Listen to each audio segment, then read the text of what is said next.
Board of Directors, Everett Public Schools, February 7th, 2017 meeting to order. Please stand and join me for the Pledge of Allegiance.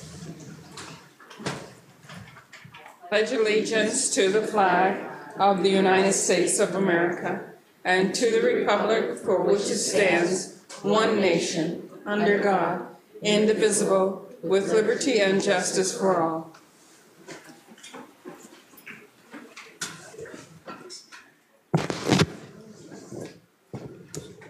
Will the Secretary please call the roll?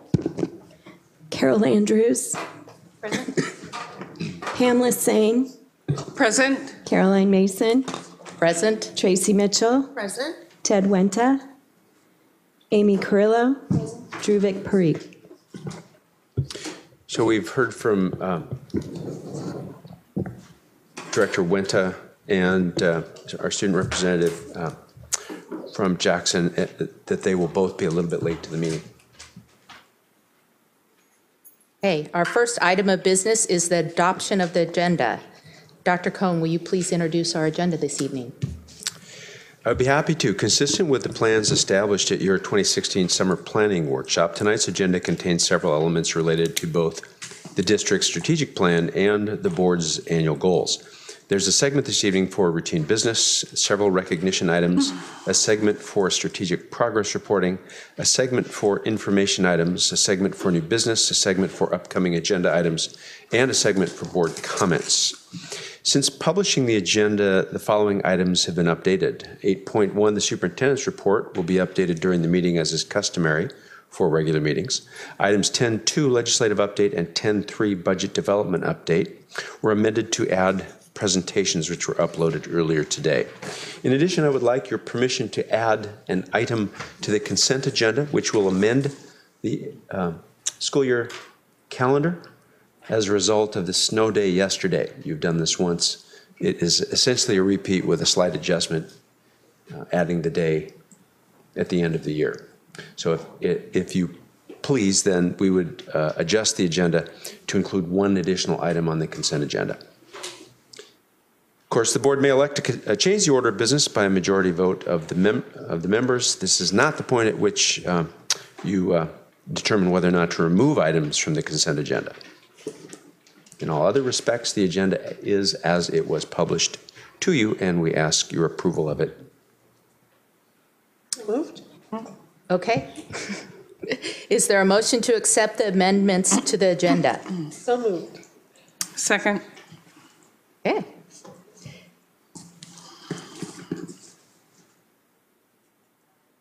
Is there any discussion regarding the agenda? Hearing no discussion, we will move to a vote. Those in favor say aye. Aye. Those opposed say no. Motion carries. Okay, that brings us to section 5.0, recognition. And we have several recognitions this evening. We do. Mr. Wenta was going to do the first item, so I'm going to suggest that we move immediately to the second item of recognition, which is the American Heart Association Gold Award, and I'm going to ask Rondi Seberg to go ahead and come forward to the lectern and introduce and proceed with that recognition. Rondi? Thank you. My pleasure. Thanks for having us this evening. It is an honor, really, to be announcing that Everett Public Schools has once again, for the 7th consecutive year, been recognized as a fit-friendly workplace. For those of you not familiar, perhaps, with this award, it is given by the American Heart Association and an initiative to encourage workplace wellness. It's intended to be a catalyst for positive change in the workplace across America, but we're a great example right here in Everett. It recognizes work sites for making health and wellness of their employees a priority. So we've been recognized again for the 7th year in a row at the gold level, which means we offer opportunities for all of our employees for physical activity support at the work site. We embrace wellness culture across the district and all of our work sites. And we embrace at least 9 of the criteria that are outlined by the American Heart Association in the areas of physical activity, nutrition, and the culture of wellness. So really as a fit-friendly worksite, and particularly as a fit-friendly school district worksite, we are really trailblazers, and we're pretty proud of that. We've adopted the spirit of the initiative, and the American Heart Association has recognized that consistently over time. For those of you that may not be very familiar with the wellness program, it serves all of our staff at all of our work sites and includes on-site fitness classes, a weekly wellness newsletter that's distributed via email, seasonal activity campaigns, wellness grants for the schools, continued health education, coaching opportunities, and certainly a supportive, encouraging environment supporting our building leaders so that they can support their staff at their buildings. I'd like to really thank the person that's implementing this and introduce her to you this evening, and that is Shelley Henderson, our wellness coordinator for championing our application process. So Shelley, come on up.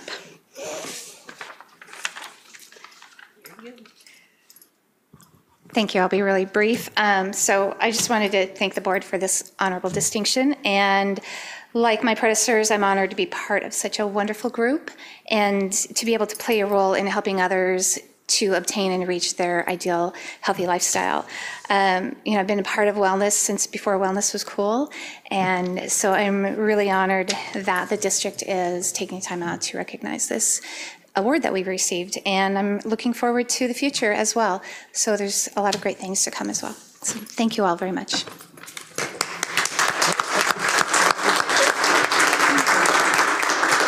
Don't go away, come back.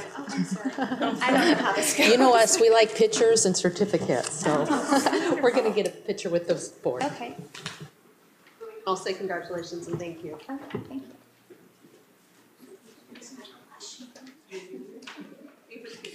Okay, I'll just hold this because you don't have all this. You're the center here. Oh, wow. Shelley, on behalf of Everett Public Schools, we'd like to congratulate you for earning the American Heart Association's Gold Fit Friendly Worksite Award for your outstanding work in caring for the health and wellness of the staff of Everett Public Schools. Congratulations.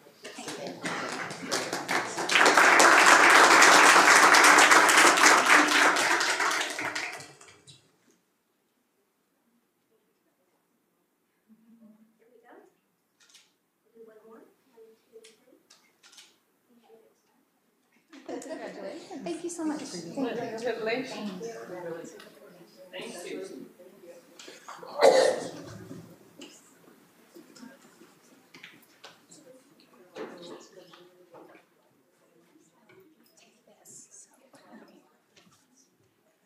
She didn't get it.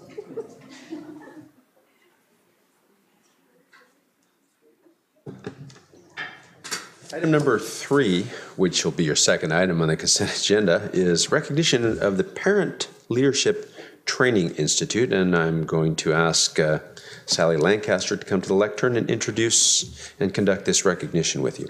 And I'm going to ask you all to come up and stand behind me. So come on up.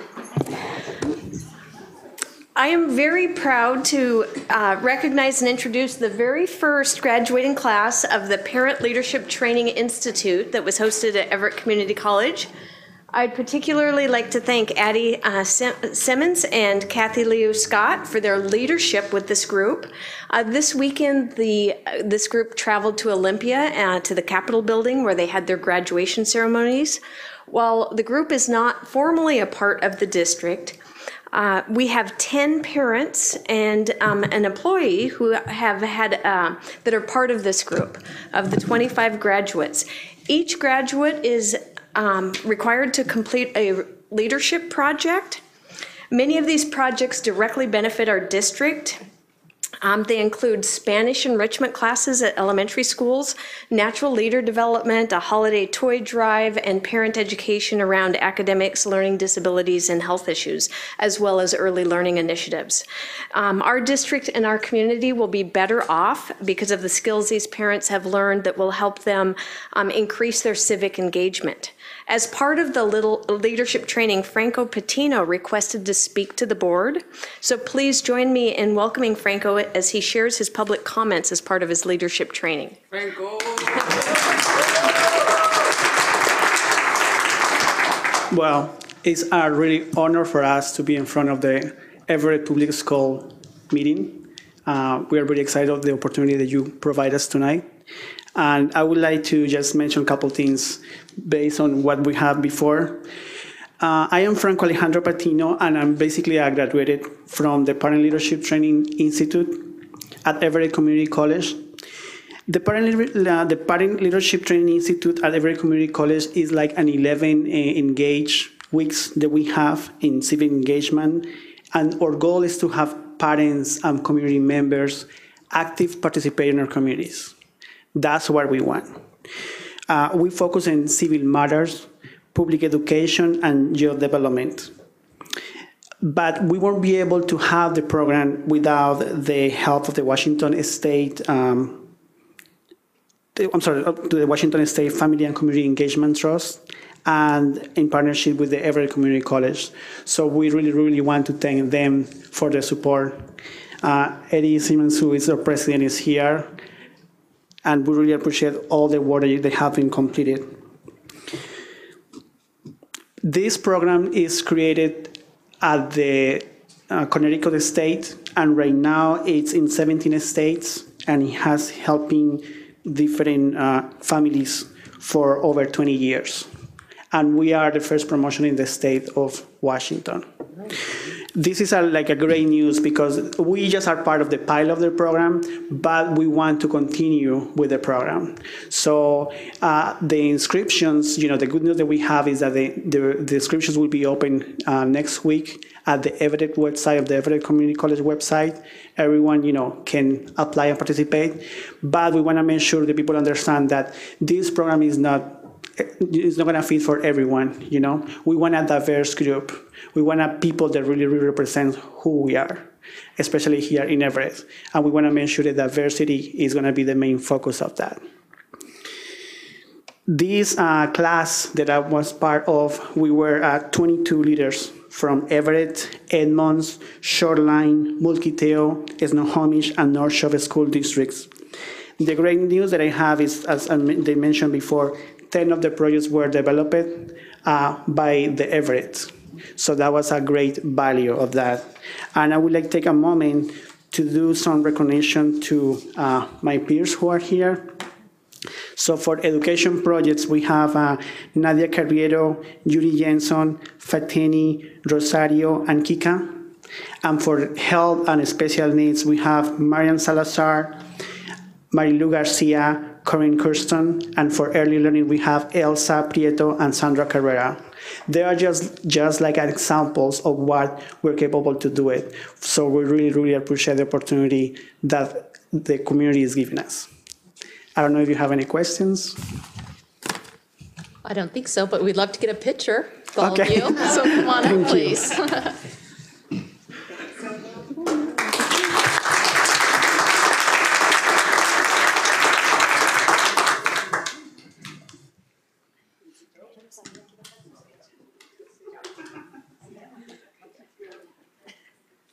You're all parents of kids in our schools? You have to give your camera to someone else. And all live in Everett proper? Okay. So we're gonna back up. And we're gonna turn to the side to look skinnier. Okay, well, on behalf of Everett Public Schools, we'd like to thank all of you for your commitment, for making a positive impact through community education, and providing the tools to parents' passion to engage in school and benefit students. We appreciate all you do. Thank you. Thank you.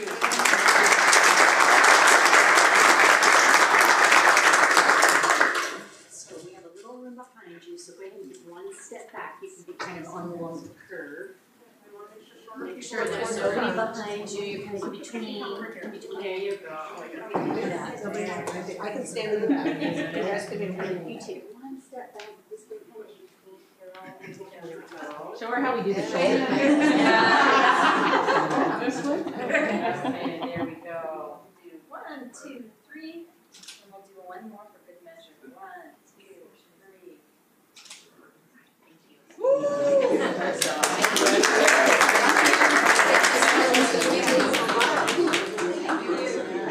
Thanks for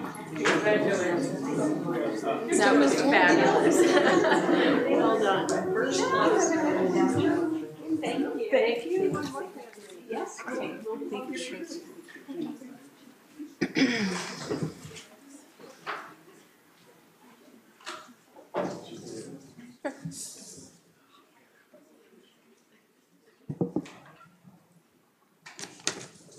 Okay, well, that leaves us to our final recognition because I believe in our presence we have an Everett Herald Super Kid with us tonight. And we'd like to recognize our very own Amy Carrillo. And I'd like to read a few statistics and a little bit of background about Amy and why she, most of us in this room, many of us already understand why Amy deserved this recognition, but I'd like to share with the rest of you. Amy Carrillo is a senior at Everett High School where she's taking 5 AP classes and the Avid College Readiness course and is looking forward to being the first person in her family to attend college. She's already been accepted to Washington State University. She also is a longtime volunteer at Hawthorne Elementary and is one of the district students' representatives to the board, which has triggered her interest in government and policy making. We just wanted to take a moment here in the boardroom to say congratulations, Amy. We're extremely proud of you. A job well done.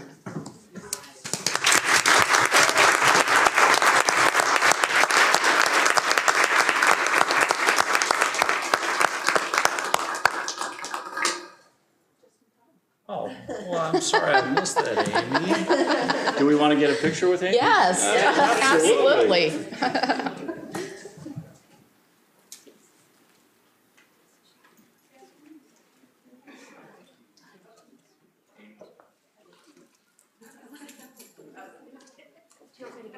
You're in the center this time. No off to the side. You're in the center. Okay. Yeah, we need Mr. Oh, yeah, let's bring him on. up there. You up there too, yes. Lance, you can be with me. I can't. Okay. To Amy Carrillo for earning the Daily Herald's recognition of Super Kid and for representing Everett Public Schools with grace, dedication, and excellence. Congratulations.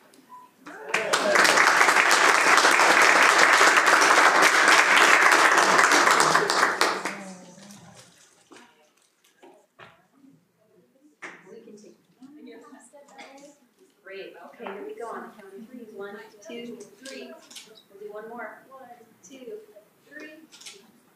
All right. Thanks. Thank you.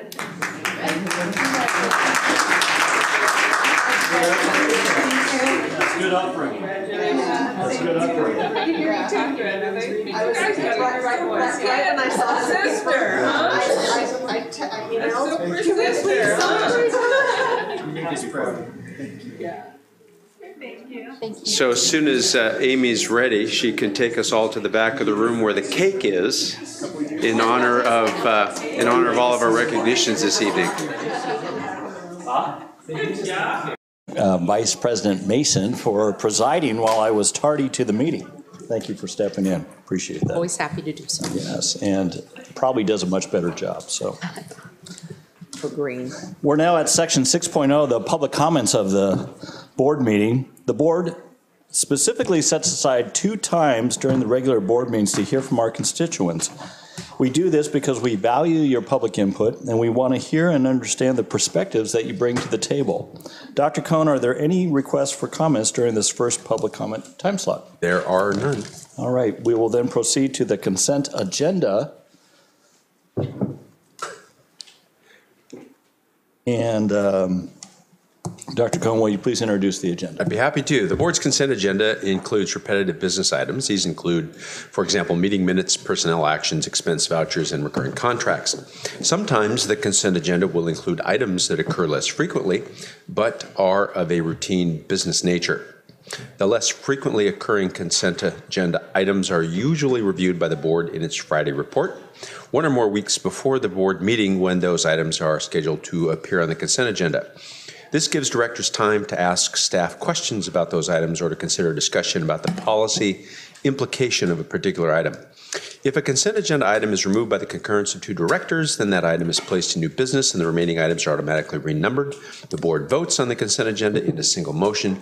It is not a debatable motion. In the case of this consent agenda, the superintendent's office received an inquiry regarding a voucher to a demolition company. We answered the question regarding the demolition of a portable, I believe it was, at Hawthorne Elementary School. In the case of this consent agenda, unusually, and because of yesterday's cancellation due to snow, we've added an item to the consent agenda, which is a routine amendment to the calendar, which is described in the collective bargaining agreement between the district and the Everett Education Association, adding the missed day to the end of the school year. Those are the adjustments to the consent agenda. There are no others, and we hereby present the consent agenda for your approval. So to be clear, we are adding 1 day to the end of the school year because of the snow event that we experienced yesterday. Yes. Okay. Sorry, kids, you're going to be in school 1 day longer. All right, thank you, Dr. Cohn. A motion to adopt the consent agenda is in order. So moved. Is there a second? Second. It has been moved by Director Mason and seconded by Director Andrews to approve the consent agenda. Does any director wish to remove an item from the consent agenda and place it in the new business section of our agenda for this evening?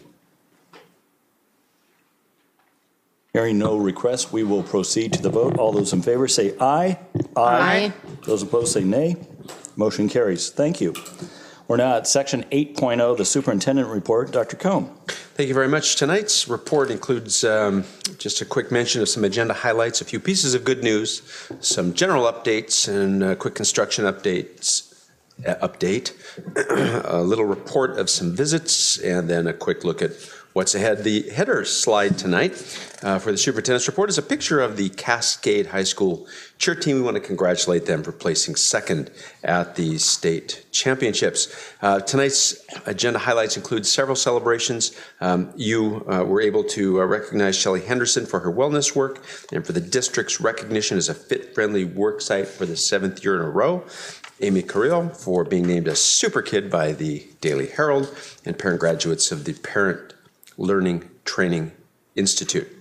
Those were, it's an unusual number of recognitions, but frankly, we have an opportunity to recognize some really super folks, and that's a very nice add to your agenda. Tonight, the agenda highlights also include a report on the integrated technology plan. You asked for some additional updates regarding the implementation of the new technology plan in the district as a result of the passage of capital levy and bond, which will place us in a position of being able to provide students a one-to-one learning environment for technology. And you're also going to receive a capital projects update this evening. The board is going to receive an update on the 2016 bond and levy and other funding source projects. The agenda also includes a substantive report. It's your mid-year progress report on our strategic priorities, and there will be a staff team that will do that this evening. I want to congratulate this evening the Everett High School Naval Junior Reserve Officer Training Corps. They participated in their annual military inspection. It was conducted by the United States Navy, and the inspecting officer again was Captain Dan Wenceslaw. The cadets, I don't know if you've ever been to one of these, but the cadets are engaged in a very extensive review of their performance, everything from precision marching to weapons handling to the way they dress. And once again, after the pass and review ceremony for friends and the formal introduction of guests, including the superintendent and the principal and the captain, it's really a great activity if you ever get a chance to see it. By the way, the students also supported I think it was about a 500 student gathering on the campus. I think it was last weekend, weekend before this last one. And it was the area competition where NJRTC ROTC groups from around, they aren't all Navy, from around the region came together and competed. Looking forward to hearing the results of that. We also want to recognize Dr. Joyce Stewart, who is the Everett Elk Citizen of the Year. Congratulations, Dr. Stewart.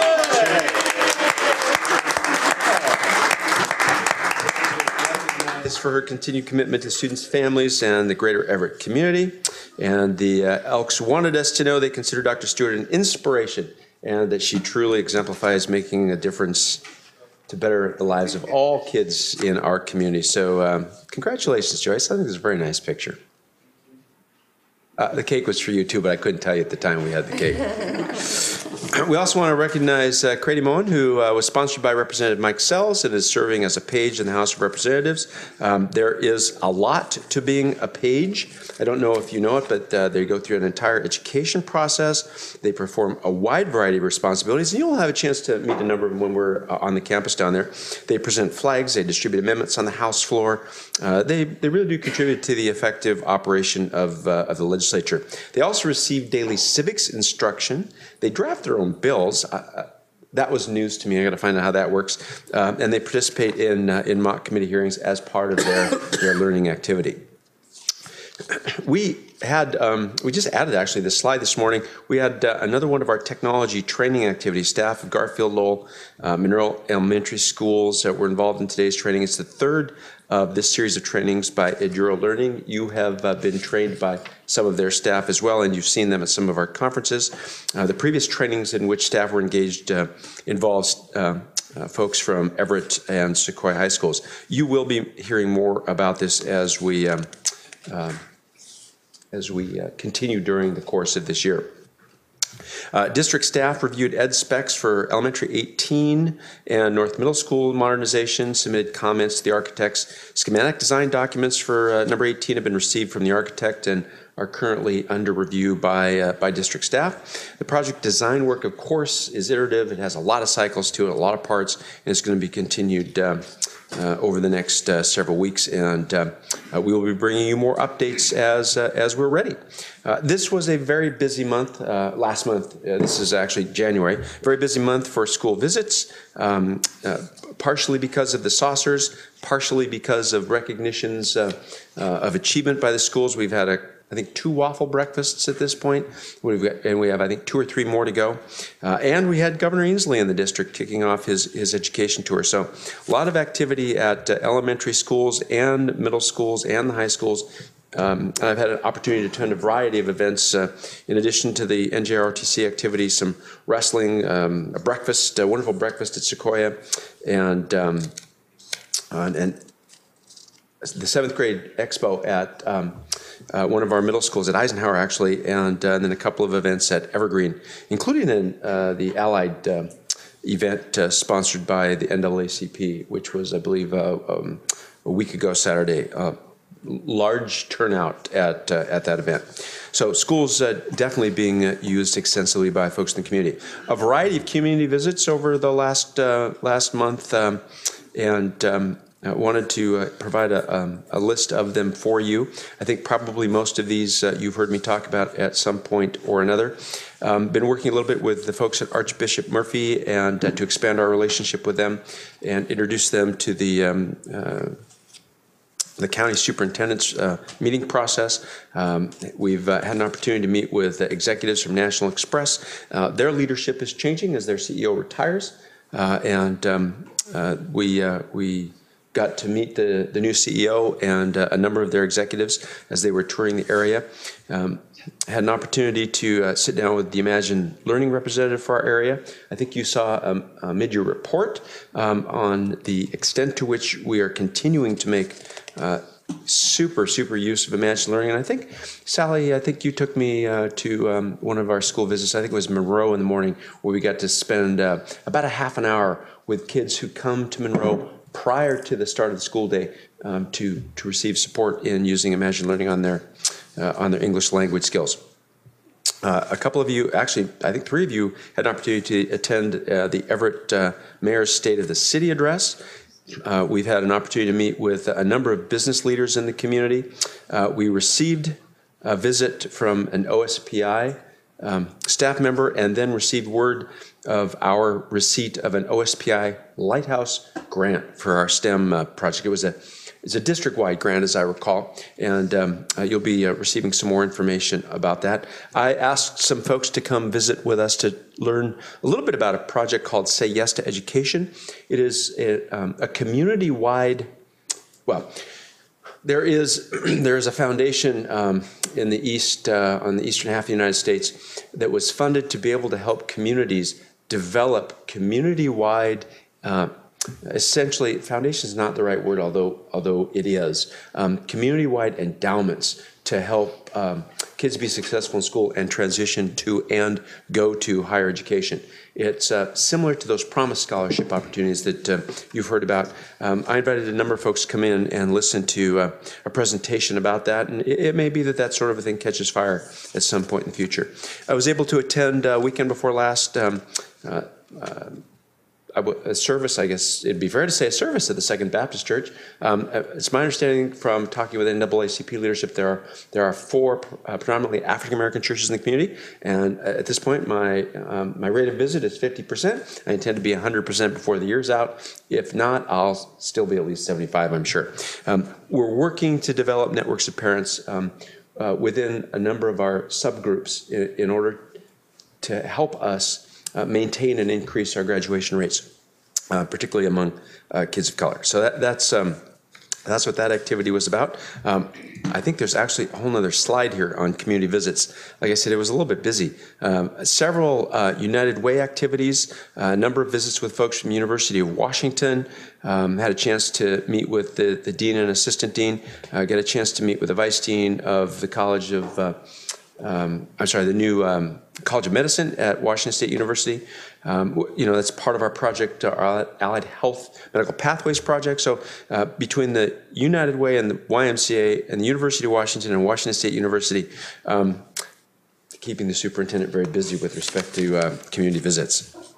What's ahead for you? You've got a legislative conference coming up on the 12th and 13th. I believe we'll be taking 6 students with us. And you've got the President's Day holiday on the 20th, midwinter break coming up. You have a special board meeting on the 27th. That is the second formal evaluation session for the superintendent. And then you have a regular board meeting during the month of March. You actually have 2, but your first one is on the 7th of March. That is the superintendent's report for this evening. Thank you very much. All right. Thank you, Dr. Cohn. We have a lot to go over today, so let's jump in. We're now at section 9.0, the strategic monitoring report. And we're going to start our first report tonight with our mid-year progress report for the strategic plan. We've set aside 30 minutes with 10 minutes of discussion, and I believe we have several presenters. Mr. Gunn, you want to kick us off? Sure, I will. Thank you very much. I'm very excited tonight to be leading a team of 10 cabinet members, including myself, to walk you through the progress that the school district has made in the first half of this year. The highlights that we will be presenting so far are also identified in more detailed form in the attachment to board docs, which is the actual report itself. What we're doing tonight here in front of you is the presentation of the highlights from that report. The time period covered by the report is September 1, 2016 to January 31, 2017. And this is a report and a presentation that covers the work that we've done on the strategic plan, which was originally approved by the school board in 2011, but is annually adjusted as needed by the school board. This strategic plan is focused on educating, preparing, and inspiring our students for their future. It's worth mentioning that while myself and numerous members of our cabinet will be presenting tonight, will be describing the work that has been accomplished by the hard work of our students, our staff, our parents, our partners, the superintendent, and certainly yourselves, the school board, and anyone else that I missed that is contributing to this effort.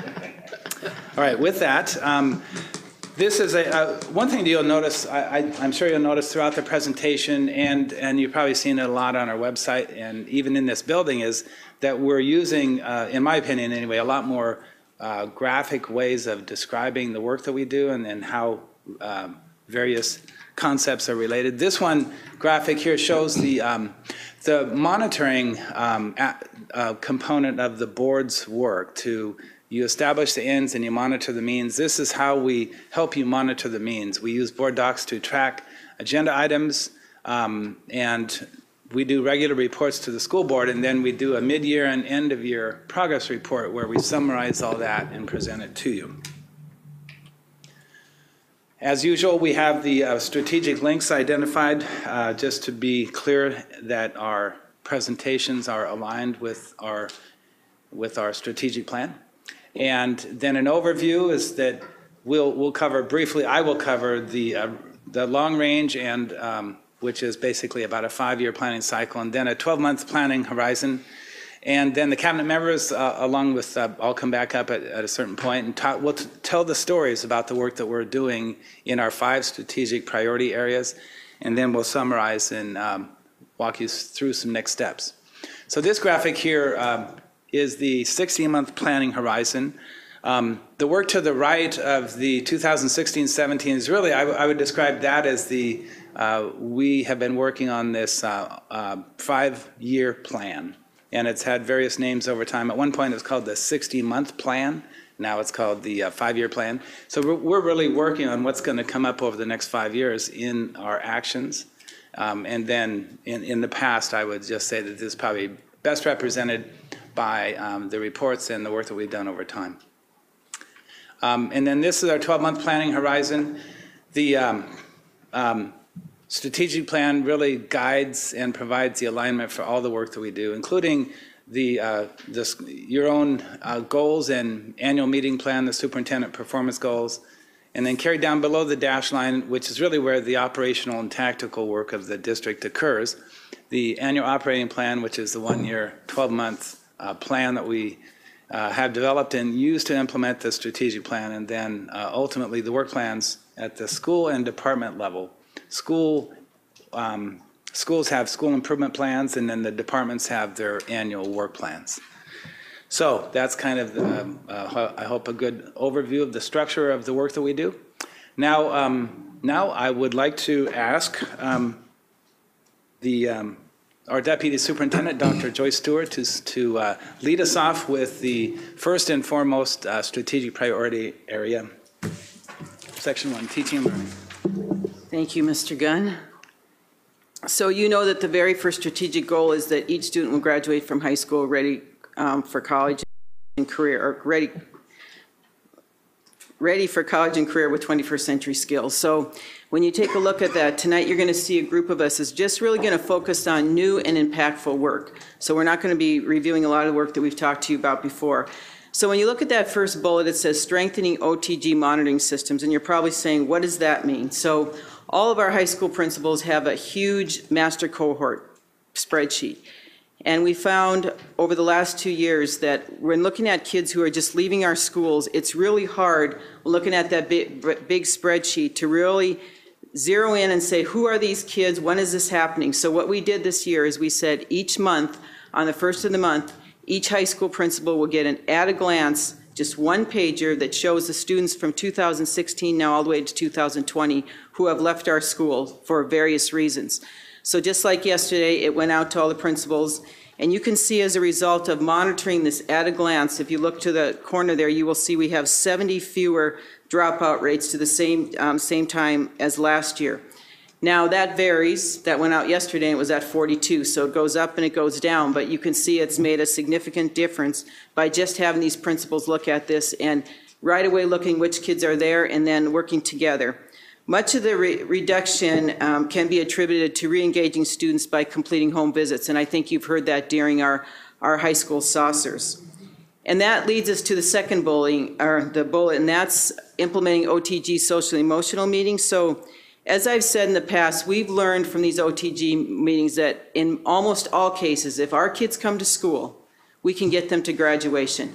But what we saw the last couple of years is that many of the kids, when we looked at why aren't they attending school, it's because they were struggling with social and emotional challenges. So what we did this year, and you're seeing this again in the saucer, is that we modeled for our elementary and middle schools what a meeting would look like. We're calling them our OTG social emotional meetings.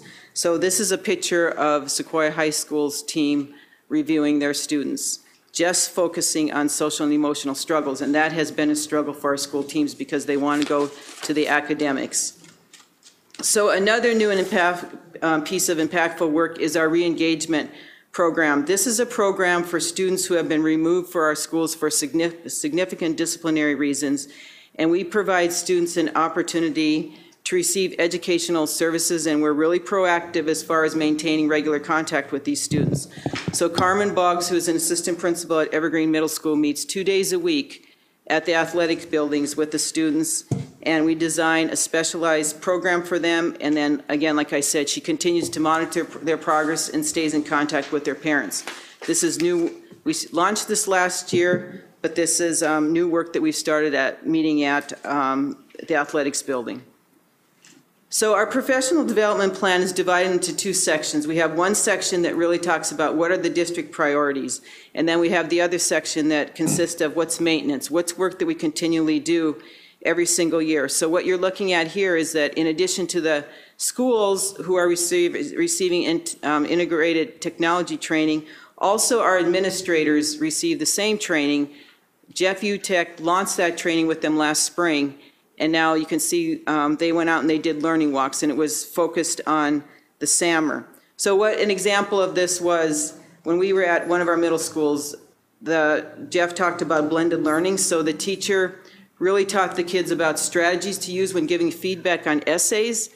And so she spent time teaching kids about what's meaningful strategies or feedback that you would give to another student. And then the rest of the lesson, they were sharing their essays with one another and using their Chromebooks, using Google Docs to give that meaningful feedback. In another class, we saw students using smart music, where students were playing their instruments and then using the software to get a wealth of immediate feedback. So, you know, I'm just giving you 2 examples. We saw many more examples from the visitations. I want to give you an update on where we are with the 21st century skills. So we backed up last spring and we said we have to stop and we need to get teachers involved. So we brought in elementary, middle, and high school teachers this summer, a large group of them, and they worked on writing the definitions along with Peter's team. So those definitions have been completed, the rubrics have been completed, and during the month of March, we have a number of teachers throughout the district who are going to be testing those rubrics, and then we're going to work on transitioning those to our report card. So now I'd like to invite Larry Fleckenstein up, and he's going to talk about the MTSS work. Well, supporting each student's needs is at the heart of the continuous improvement work that we do here within our district in each and every school. This year we've begun to explore the MTSS model, which stands for Multi-Tiered Systems of Support, to address student academic and behavioral needs to help each student reach those standards of academic excellence. Part of our exploration has been this year to create a super group, if you will, that combines the talents from teaching and learning with Dr. Stewart and Peter Scott's departments to create a group of people who are exploring the MTSS model and looking at those individualized student support needs that we have currently in our district and will also need to explore and build as resources to implement an MTSS model in our schools, starting with some pilot groups in the next year. Right now, what we're doing is we are looking at different images like the one that you see here on the screen that kind of define the work of the MTSS model. So as you might be familiar with response to intervention, which is a 3-tiered model of support for students, MTSS integrates academic and behavioral supports, whereas RTI only addresses academic needs. This work is continuing each month with this supergroup, and by the end of the year we'll have some recommendations to bring forward and start working with our schools to support our students' needs.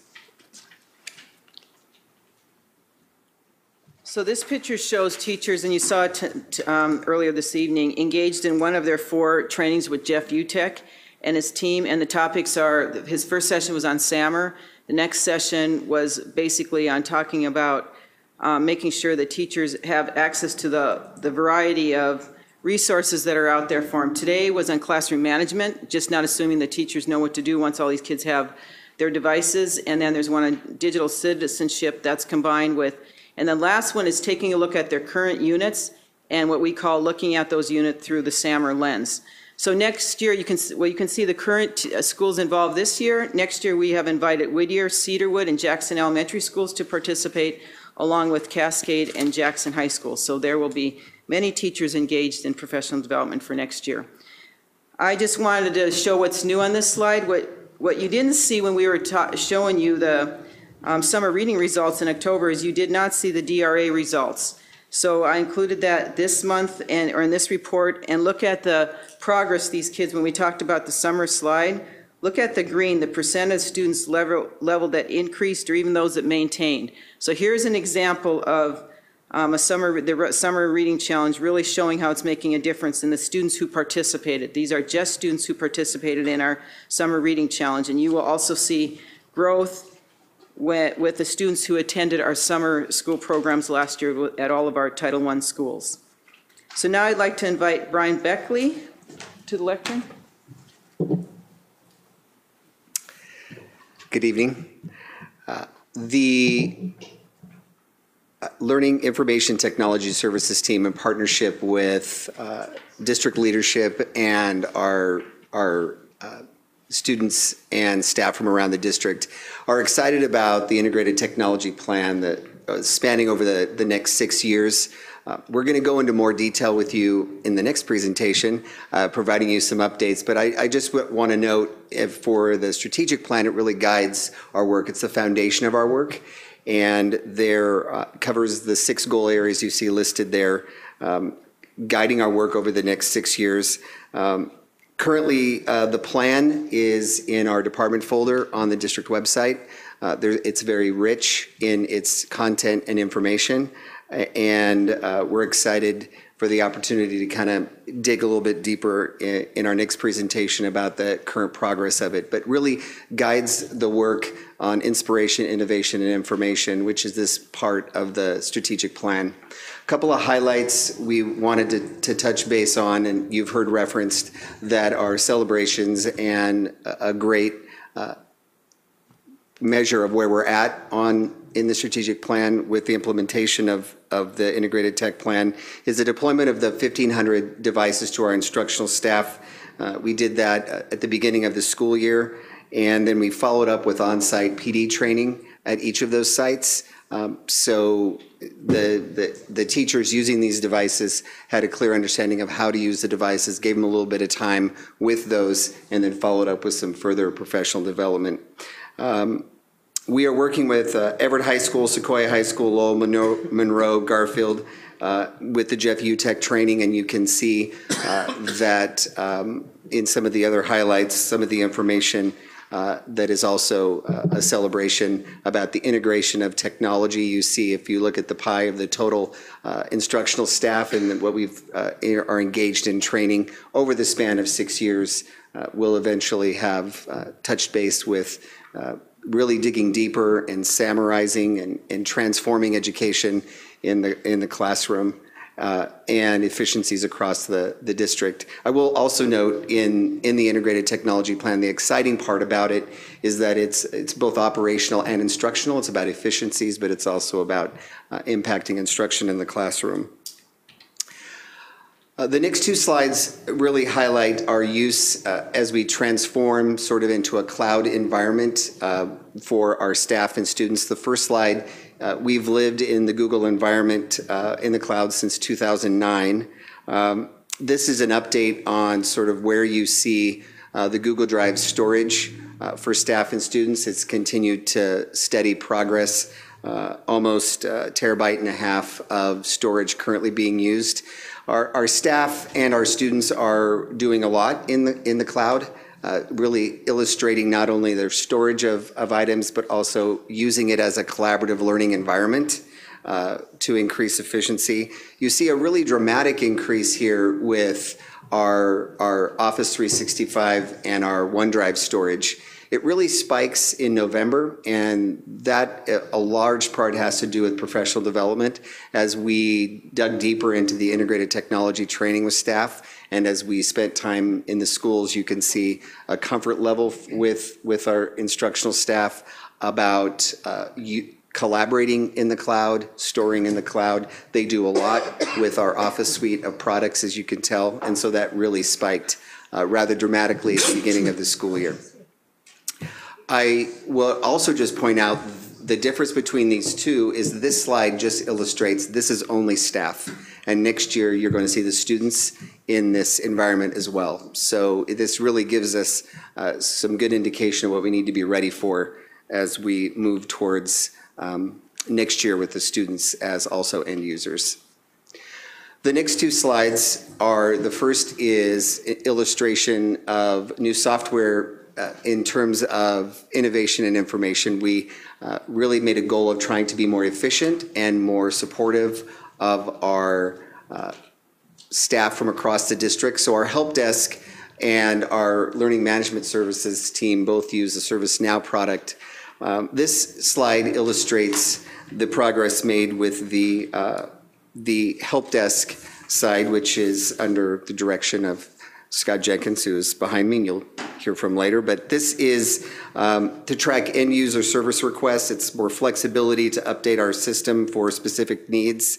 They can, for example, one thing they can do now is they can identify right away that it's a teacher tablet that needs help, not just a computer that needs help. And so they're able to more quickly get the support that they need. You can see in this slide what an impact the beginning of a school year has, and both September, the number of work orders that were coming in. But what Scott and his team were able to do was really track what these work orders and these service tickets were, and then they were able to more efficiently track. And as you can see, they were able to close more work orders as the year progressed. I will also note that it was a great example of, as we increase staff, being able to best support the staff on the help desk tickets. The next slide is the LMS side, and it illustrates again the beginning of a school year. And the advantages to the ServiceNow ticket system with them is they were better able to see problems and develop processes to address these, and then provide resources to staff.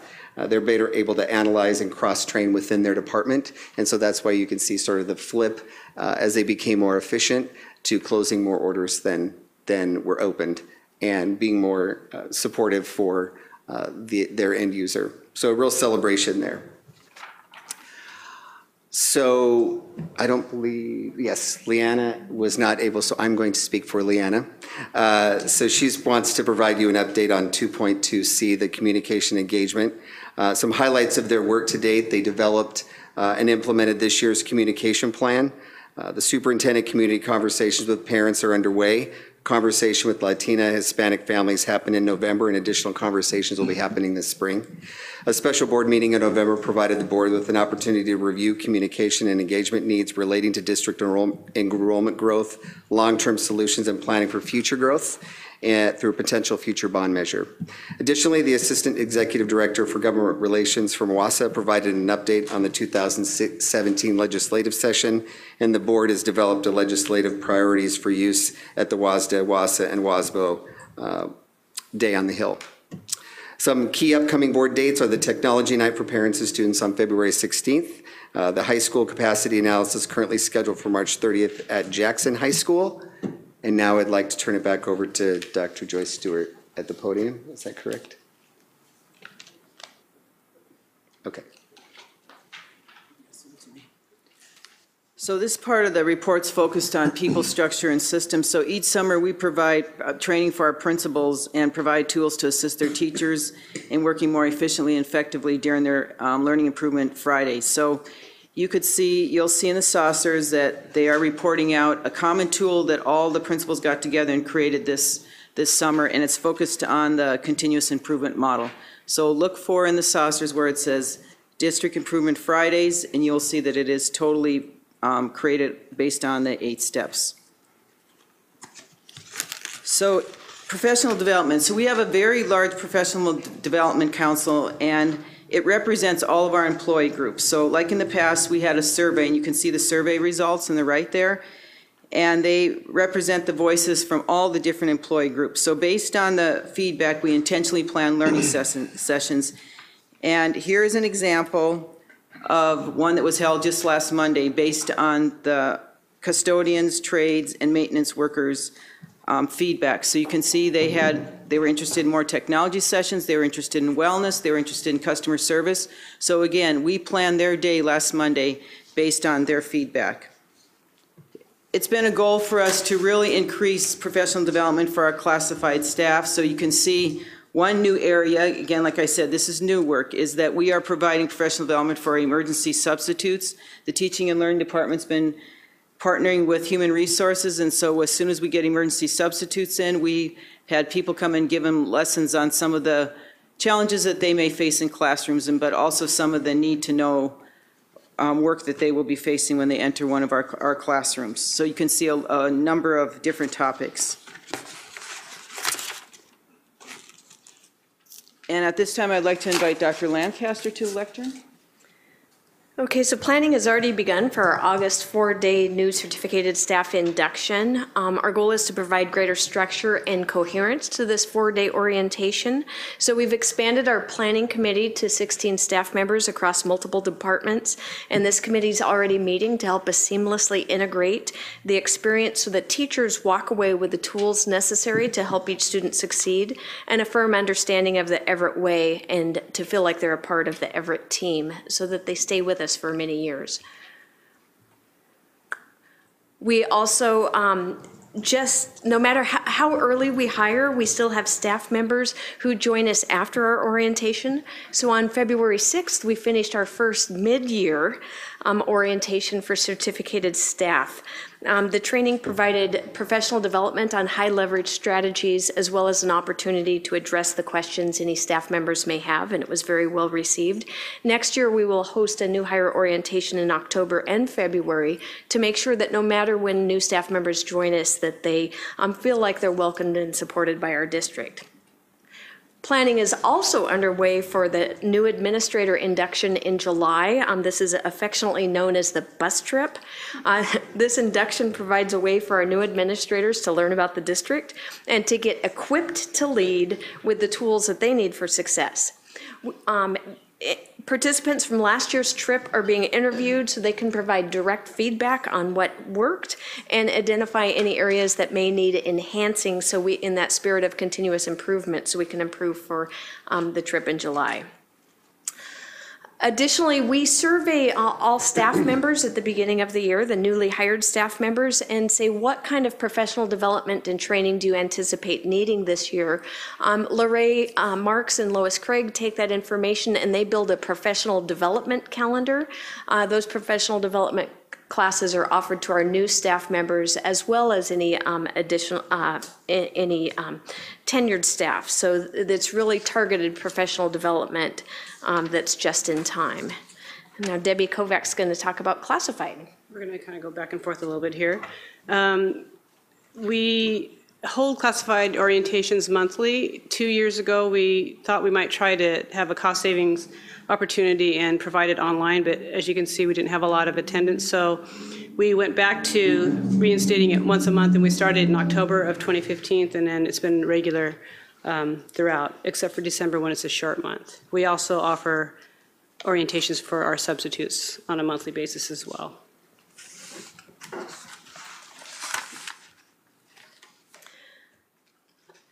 So equity is an area that we've done a lot of training in. You've heard about the community conversations. We have our councils and groups such as Natural Leaders, our African American On-Time Graduation Task Force, and our Equity and Access Advisory Council.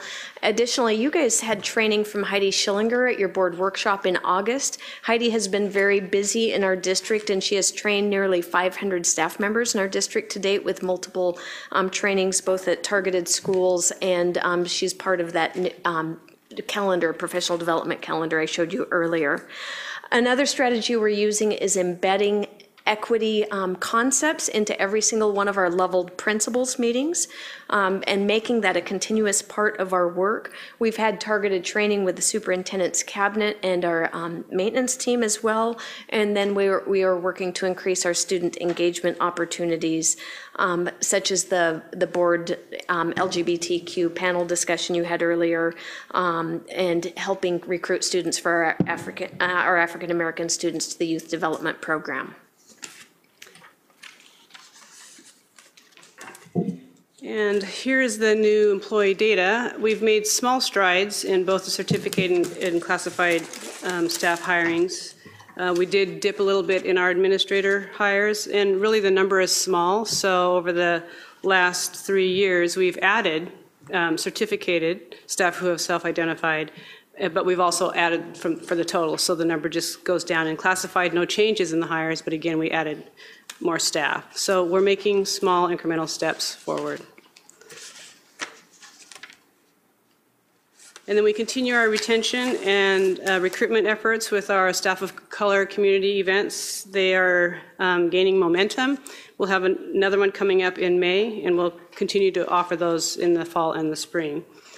Our diversified teacher pathways partnerships are well underway and growing each day with UW-Bothell, Everett Community College, Western Washington University, Marysville School District.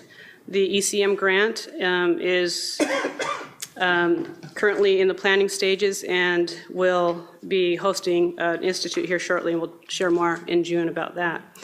The SEED program for our alternate route opportunities for classified employees, we have up to 12 emergency substitutes as well as regular employees in this program, and the hope is that we will have some graduates at the end of this year, some with endorsements in Spanish and then ELL as well. And then we have 3 or 4 of our paraeducators attending City U, again in that alternate route program, pursuing their teaching credentials. We have given a jump start to our staffing meetings, 2 weeks, and next year hopefully 2 more weeks before that, so that we can get our vacancies identified and get them posted so we can get out there and recruit the best teachers. And then we just recently participated in a virtual career fair focused on special ed candidates. I haven't had a chance to debrief my staff, but we are looking at that as an opportunity for a larger recruitment here in the summer. And then lastly, we continue to move forward with our implementation and development of our 4-tier evaluations. The director level evaluations, the rubrics are being modeled after the superintendent's. We are close to completion, and the goal is to pilot with a small group in July. The classified groups are well underway. Custodians are complete. Food nutrition will complete this year. We have started the development of the nurses. That should go relatively quickly because the nurses have state standards, and we will just model after that. And so we will swiftly move through that and start piloting in the fall. With that, I'd like to welcome Larry.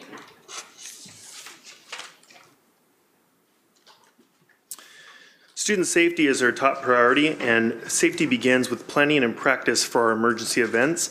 This year, we've implemented internal processes to improve our completing our reporting requirements and making sure that we are planning for monthly drills. An example you see here on the slide is the yearly plans that we've implemented this year with buildings to develop an annual plan of when they would do their drills, on what days and at what times, to ensure that we are always in compliance. As a result of implementing these internal processes, our data between September and December using this new methodology has yielded 100% success rate on our drill compliance. In addition, we've also begun this year to increase the communication and collaboration between school administration and our school resource officers, and that has yielded monthly meetings. In those meetings, we celebrate what is working within the schools to keep our students safe. We identify those social, physical, and emotional barriers that are in place, or the emerging needs that we see in students that they are sharing with us, and work collaboratively to address those needs in a responsive and proactive manner.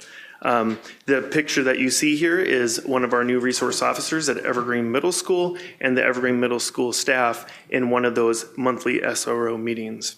And now I'd like to invite Mike Gunn back to the lectern. Thank you. So this is KPO 3.4, which talks about emergency preparedness, and we're doing numerous things around this, but I've just highlighted two here, and they're both coincidentally in the bus area, which is under Jeff's management right now. But the first one is that Durham is installing gyro-activated camera systems to record event-related data on Durham buses in the event of accidents. The other one is to install phones linked to specific route numbers on district small buses and vans, which represents a partnership between RAVE, Snowpack 911, and Everett Public Schools. And this is actually something that's nationally, it's a new thing that for RAVE to be doing. So it's pretty cool.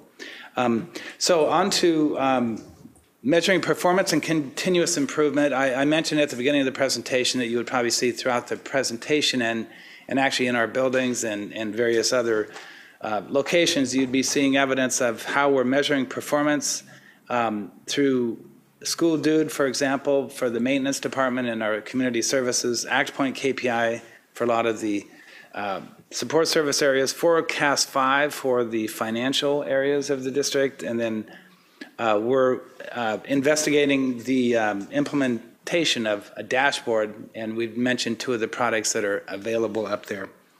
So we just wanted to kind of reinforce with you that we're doing this throughout our system. Resource management, a little bit later, we will be covering the current capital projects that are underway. This is a list of what the levy funds, and I won't go through each of these in detail, just to kind of reinforce that in 2016, our voters approved almost $90 million levy for 6 years that we'll be using to do necessary projects. And the bond was $149.7 million, again, passed in 2016. We'll be providing an update on these here later this evening, so I'll let that presentation cover that. Enrollment growth, we're continuing to see growth in all regions of the district at all grade levels. And this chart here that you see really demonstrates that. And I guess I'll keep saying this, in the capital program, we actually have a number of presentations coming up over the next couple of months, and that'll be covering all of these topics in much more detail. This is a timeline for a potential future capital bond. If we stay on this schedule and you make a decision in this coming fall, we could be looking at running a bond in February of 2018. This one shows that the planning for the future capital bond would really be focused on a new high school as the primary project, by far the largest project of the high school. We're looking at costs in the neighborhood of $190 million. And we will be covering that in a future work session with you as well.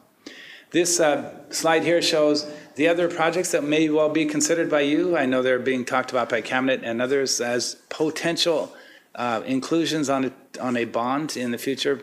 The floor plan that you see here, that is the generic floor plan for a future regional early learning center. Then the upper right-hand photo is the Cascade High School Science Building, and the lower right is the Everett High School Gymnasium. All of those facilities are going to be talked about as necessary for the future in it. Then I'll ask Jeff Moore to join us. Thank you. Good evening. Unlike teaching and learning, oftentimes what we do each year is the same thing, but it's important work, and so we're always proud of our audit findings, our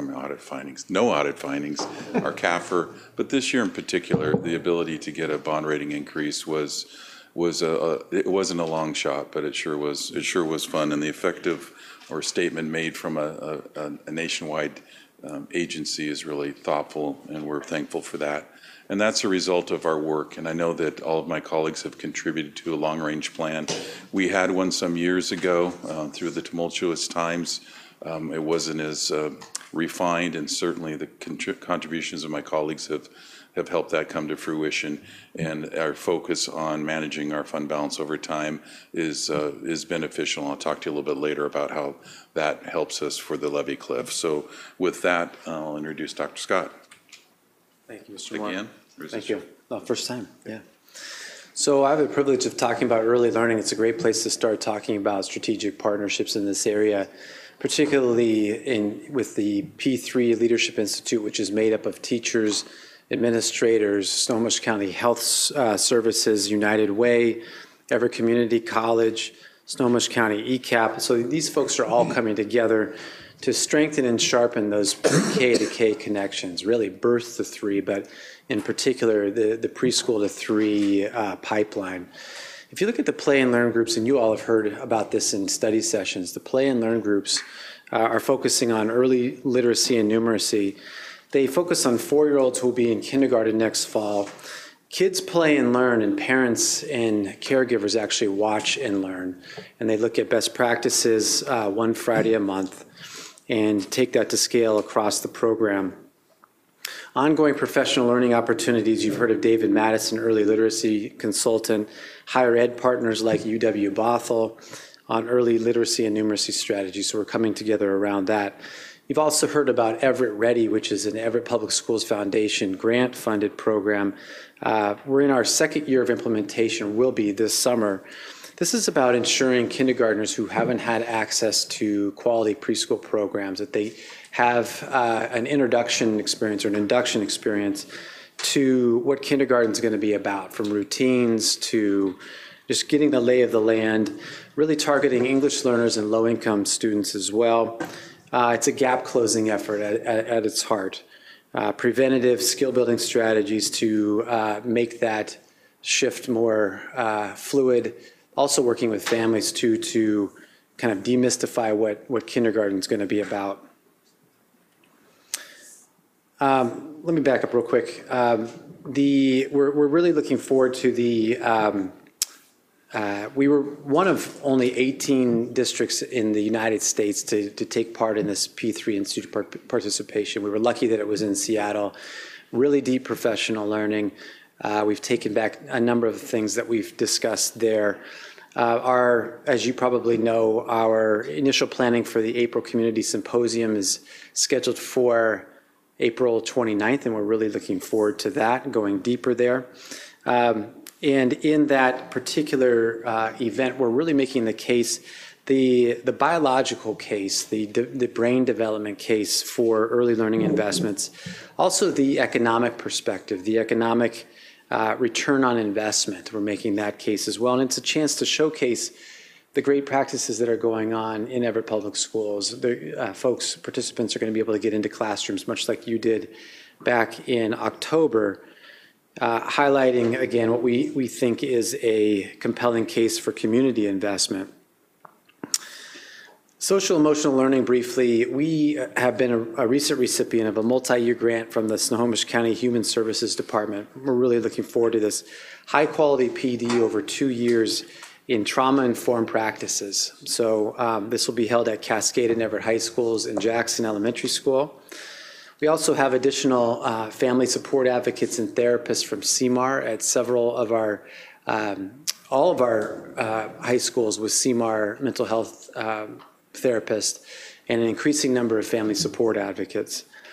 Lastly, Panorama Survey Pilot. You heard a little bit about this back in November, but this is a key tool that we believe is helping us measure the effectiveness of practices designed to grow students' skills in the areas of grit, sense of belonging, teacher-student relationships, sense of safety at school, self-awareness, and growth mindset.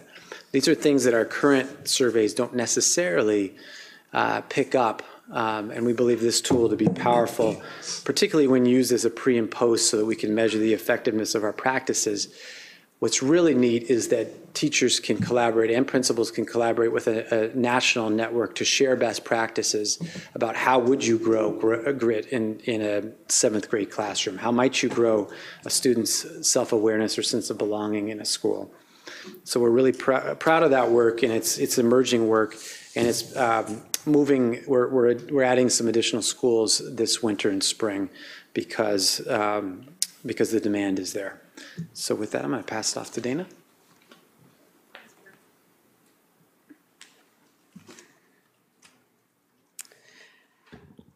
So at the strategic partners study session, I introduced the mnemonic of launch ready, learner ready, life ready. And the next two slides will focus on the life ready, or that transition to college and career. This slide and the work that we're doing around partnerships.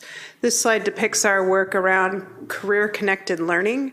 We think of career-connected learning as something that's not solely focused on at the high school, but kindergarten through 12th grade. We think of it as developing awareness experiences, experiential experiences, and then practice experiences. You know, you can imagine introducing things in kindergarten or pre-K all the way through high school internship type programs.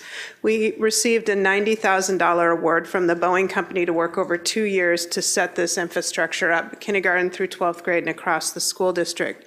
It launched with an internal audit of our current programs that are going on in district. And also, we've been afforded the opportunity to have both a career-connected learning facilitator and an extended learning facilitator. Our career-connected learning facilitator is the one who's really working on this internal audit and will be helping set up internships for this summer. And just today, wasn't in time to make this slide as a bullet point, but we began to catalog the potential internship experiences for probably about 30 students this summer and get the mechanics of that working forward. We also have an extended learning facilitator who is working to increase the number of CTSOs, or career and technical student organizations across our high schools, as well as advance our elementary and middle school programs as well, such as the 45 robotics teams that we have at the elementary school level. We've been working to enhance our CTE General Advisory Committee to better represent if you will, reflect the high demand career needs or career opportunities in our community, so that those then can be reflected in how we advance our program at Everett Public Schools. And of course, we're working really hard on the initial planning for the Innovation Expo, and that will happen in June. And we're going to have that expo focus on career-connected learning, so that the community partners that are showcased there are able to help our families and our students see their connection to potential careers. We also have been doing continued work around specifically college and career readiness. Some of this you've been introduced to, like our PTSA and Schools Foundation convening of Chart Your Course, and of course our partnership with Rotary in support of our AVID programs. You've of course heard of our efforts around developing a medical pathways program at Everett High School, and I believe you understand that the governor has put a proposed $2 million in the Department of Commerce budget, and we're working really hard to not only achieve that, but more. We also are looking at a advanced manufacturing or aerospace pathways program at the Cascade High School. Peter and our STEM director, Brian Day, spent the afternoon there talking about what the potential of that would be. There's a number of programs that is going to make that very exciting. And then I think you've also heard of the diversifying pathways work that we're doing with Everett Community College and UW-Bothell, where we're working, if you will, on a 2+2+2 model of how do we set up our courses so that they can be credited to Everett Community College and or UW-Bothell, so that when a student steps out of here, he or she has credit and more seamlessly steps into the programs at Everett Community College and then on it to UW-Bothell. Our initial focus is on medical career pathways and education career pathways, but I can conceive so many more. And with that, Mike. Just slipped it for you. Well, there you've done it. Spent another hour listening to us brag about the work that we've done this year, and apologize for taking a little bit longer on our schedule than we had planned. So what we have now is some upcoming, some next steps rather, and that is that we do the strategic plan annual update for next year. We start working on that right now and use it a couple different times. In June, you'll see it and approve the actual update and see the annual operating plan as well. And then the end of year report happens in early July, which is the counterpart to this one. This report only is at the end of the year. So with that, I would ask you to we can entertain questions, or you can have comments, discussions. All right, thank you, Mr. Gunn and team, a very thorough report. Directors, do we have questions? I have two statements and a question. First, sorry, I was very impressed with Heidi Schillinger when she came to our professional development, and when we had our special meeting a couple weeks ago, she was holding that session, and people were so engaged. I'm so pleased with what we're doing. And then also, my second statement is I really like our focus on social emotional development, and was able to see what that panorama survey was like when at the Cascade Saucer, but I'm also hearing it spoken at the other saucers too. So the fact that it is happening at all the schools, I really appreciate. And then Joyce, I don't know if you're the right person to ask this question of, I know we've been talking for quite a while about the 21st century skills on the report cards, and the fact that we did include the teachers in the planning and the rubrics, they're going to be testing it. But what has really been their feedback been on adding this to the report cards? So their feedback has really been that we're going to be making a change to the report card, and why make that change now? They want to integrate it into some of the new work. So for example, the K2 teachers want to integrate it right now with what they're doing with the WA kids. Okay. So today I saw a model of what that looked like, where they took the 21st century skills and then the indicators of the WA kids to match that 21st century skill. The grades 3 through 5, they're going to be implementing, I guess, the grade book next year. So there's going to be changes there too. So again, aligning that work with the grade book. But they are able to apply it to the work they're doing. Yes, So it's not extra. Right. It's sort of aligned. Okay. And then the high school, once we have them test some of these rubrics, we're going to involve them in what that's going to look like at the high school. Okay, thank you. Mm-hmm. And great work, everybody. Thank you. Thank you. I'm not sure if I should ask the question now or should wait until the next presentation.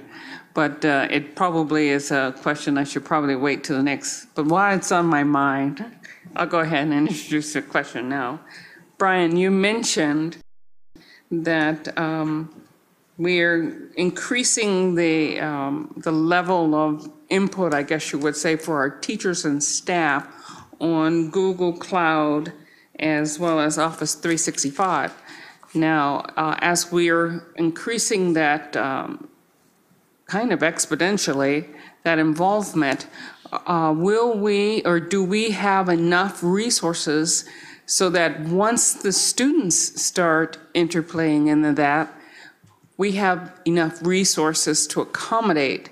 Because as the system will grow when they come on board, my concern is, have we set up enough resources so that there is no overload or there is no degradation in the system once students come on board? Right. And that was, this is a great example. That slide shows you the growth just with teachers. And so it really informs our work to be prepared. This is our focus this year is on building infrastructure, which is the foundation of our integrated tech plan. And so, yes, that we will be prepared so that is something that we can expand into. And the evidence, the data, is one of the reasons why we made it one of our KPIs this year to measure, to make sure that we're ready for that. Because as you know, as we progress, it's only going to expand even more. Right. Yes, when we add all the students and the teachers continue to expand in it. So. Right. Thank you. Dr. Mason. Thank you. That was a big presentation. Thank you. A lot of information, and certainly a lot of celebrations. I think the two things that I would throw out, the one that I ponder is, if every area of the strategic plan had maybe one more staff member or a little bit more money, what is it we would love to do? What didn't we quite get to because of capacity? And what is that next thing? And that's just something, I guess, more curious. And then the one slide that actually caught my attention was slide 39, because there were a lot of things on there I was unfamiliar with. And it talked about measuring performance of departments primarily, I think. And it made me realize we spend a lot of time in schools going to the saucers and assessing the teaching and learning inside the schools, but we really haven't had an eye into the department plans and what those look like and how they're measured. And so I put that out there for an opportunity at some point. I would love to see what School Dude looks like, or what the ACT Point KPI dashboard looks like when you pull it up, and what those KPIs are, and I don't even know what Forecast 5 is. So to have a little bit just better knowledge of sort of how those different departments are working through their plans. Any other questions for Mr. Gunn or the team? Amy. Actually, it's more of a comment. So when the slide on planning for future capital bonds, I realized that the EHS cafeteria is on there. And as a student of EHS and hearing all the comments from the students, I like to say that it would be a very good idea to put on the cafeteria, because what we have right now is very small for the number and capacity of students we have. At this moment, we can only have lunch in the cafeteria, in the classrooms, or in the library, but we can't have lunch in the library, so that limits us to cafeteria and classrooms, and not all teachers are in their classrooms. And the cafeteria is way too small, and the lunch lines are awkwardly placed so that students have to get in line and sort of they're interacting with each other, but they're sort of in the way and people can't get out. So I just want to put it out there that the EHS cafeteria would be a good idea to put on the bond. So let's make sure that we also enter into the record that there is not a specific list for the next bond, because the next bond hasn't been processed or approved by the board. Therefore, we have a list of things that have come forward as priorities, but they have not yet been vetted or prioritized and a line drawn for a specific bond. So I don't want anybody to get the impression that even though we like that on the bond, there isn't a bond yet. Thank you. Good comments, though, Amy. Yes. It's important. Yes. And I think we kind of answer that question that you asked when we bring you the budget, and we say, here are all the things that connect with the different parts of the plan, and they come out of the saucers and they come out of the, here's the lenses and all. I think we try to do that to some degree, although it's kind of a messy business. All right. Thank you, Mr. Gunn. Thank you Appreciate very much. That. Thanks. We're going to be moving to section 9.02, the Integrated Technology Plan Update. I am going to say, as chair, we have 4 more presentations tonight, so I'm going to ask that we kind of stick within our time frames because we have another 2 hours of presentations to go through. So, respectful.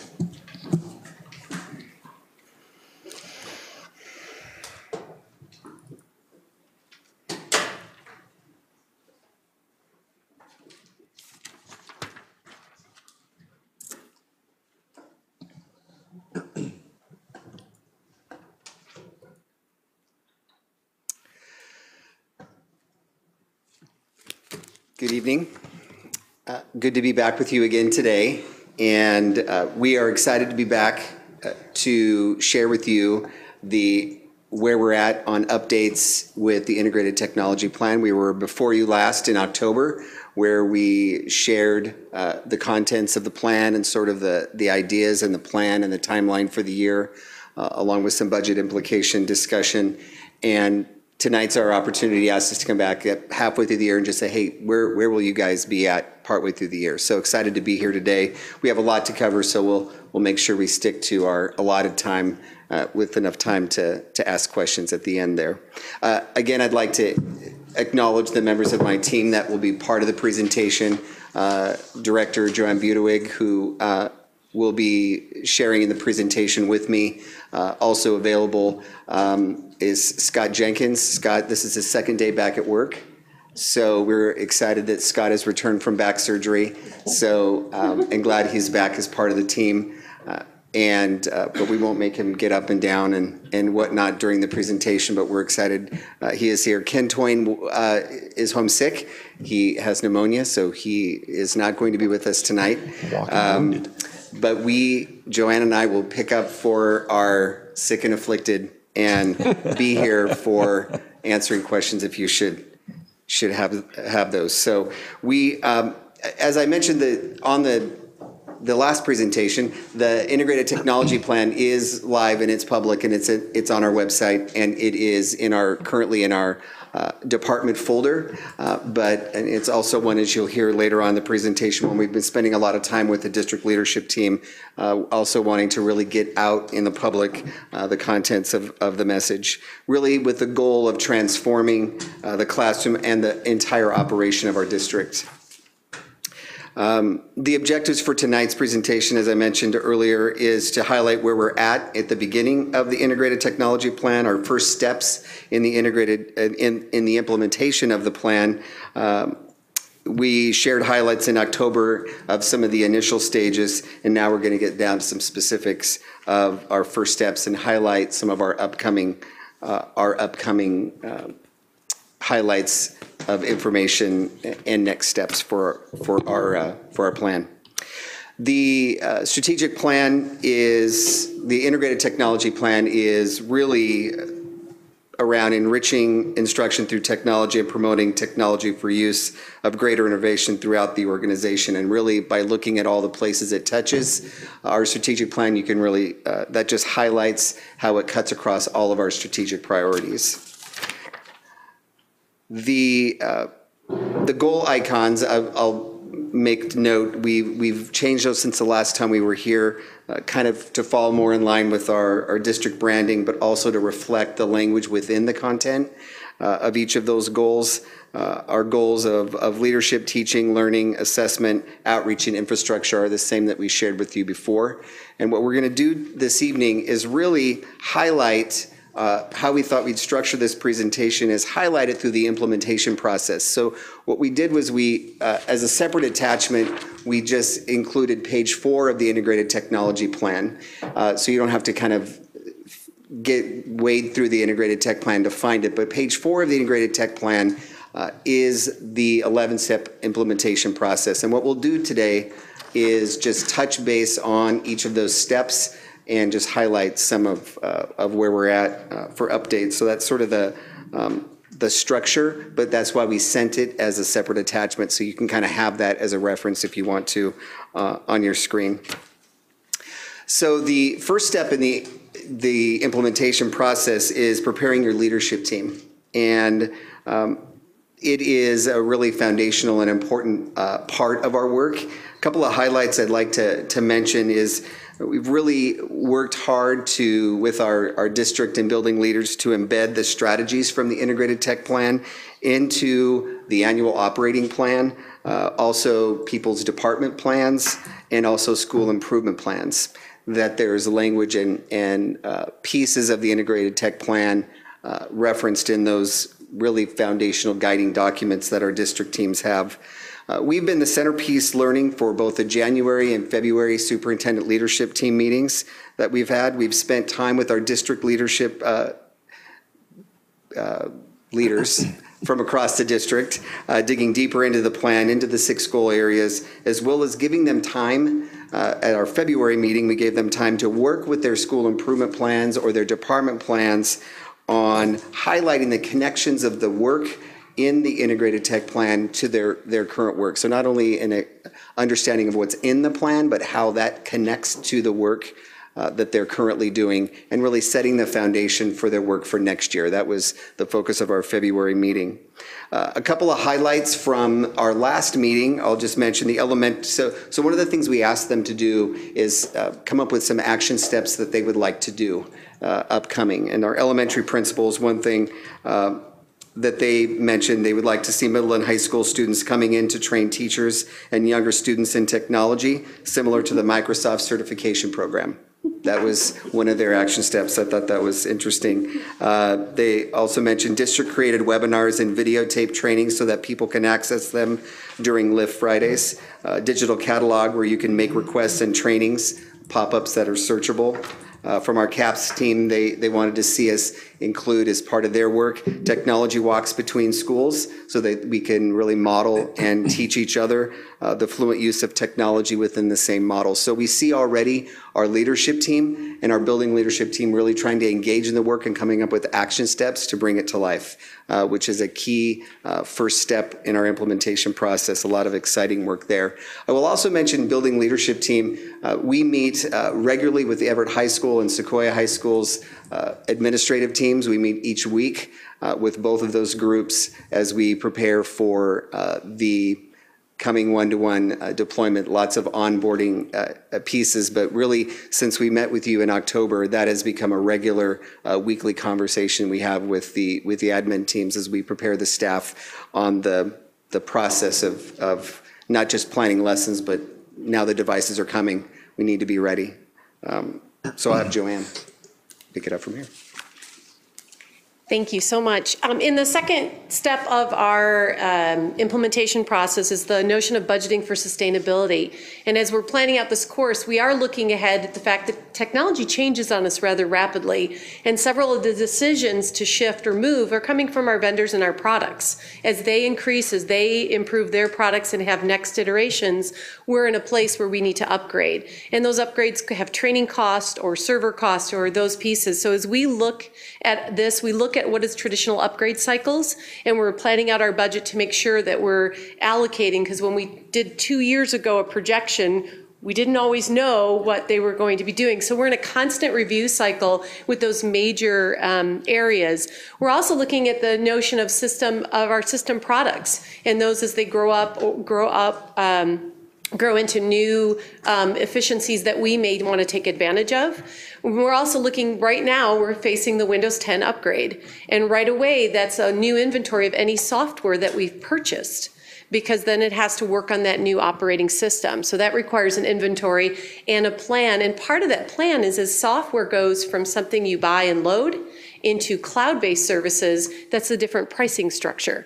So again, as we are looking at our long-term plans, as we work with our different departments and their different softwares, we have to look at the difference between what's moving into a cloud service, what do we need to upgrade. So when we talk about budgeting for sustainability, we're trying to be forecasting those kinds of transitions and shifts and being aware of the impact of those decisions on all our departments.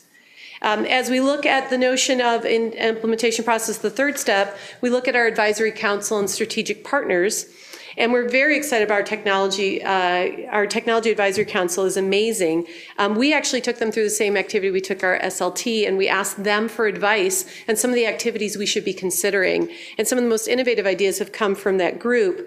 They talk a lot about the notion of centralizing information for our staff and our students. They talk about the idea of student interns being available to directly troubleshoot and support on site in our buildings. And they also talked about the idea that we need professional, as we looked at the assessment goal, that we actually need a new whole series of professional development around writing in a digital assessment environment versus writing in a paper assessment environment. So they're really looking at the plan very deeply and helping us see things on the horizon. We're also partnering with some of our vendors, and I'm very excited about Atomic Learning. They have offered us a community login for anyone we consider a partner with our students. So we look at Boys and Girls Club and the YMCA and all of those student programs. They will allow us to share with them off of our already no additional fee, a login so that their staff can work directly with our students and their staff can build their technology skills in working with our students. So we look at those kind of partnerships. They want to see the expanded use, and anything that benefits our families, they have given us license to share. So we're in the horizon of finding those opportunities. So we take advantage of the partners that really are trying to grow those educational experiences. As we continue on the implementation process and we talk about a robust infrastructure, I'm speaking on Ken's behalf now.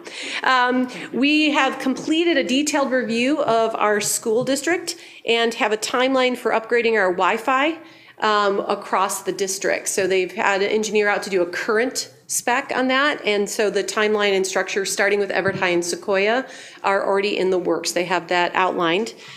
We are pilot partnering with a class. We'll probably utilize Everett High School for both the student device as we get closer to selection process and we have some spec units, and then using them as well for home access piloting.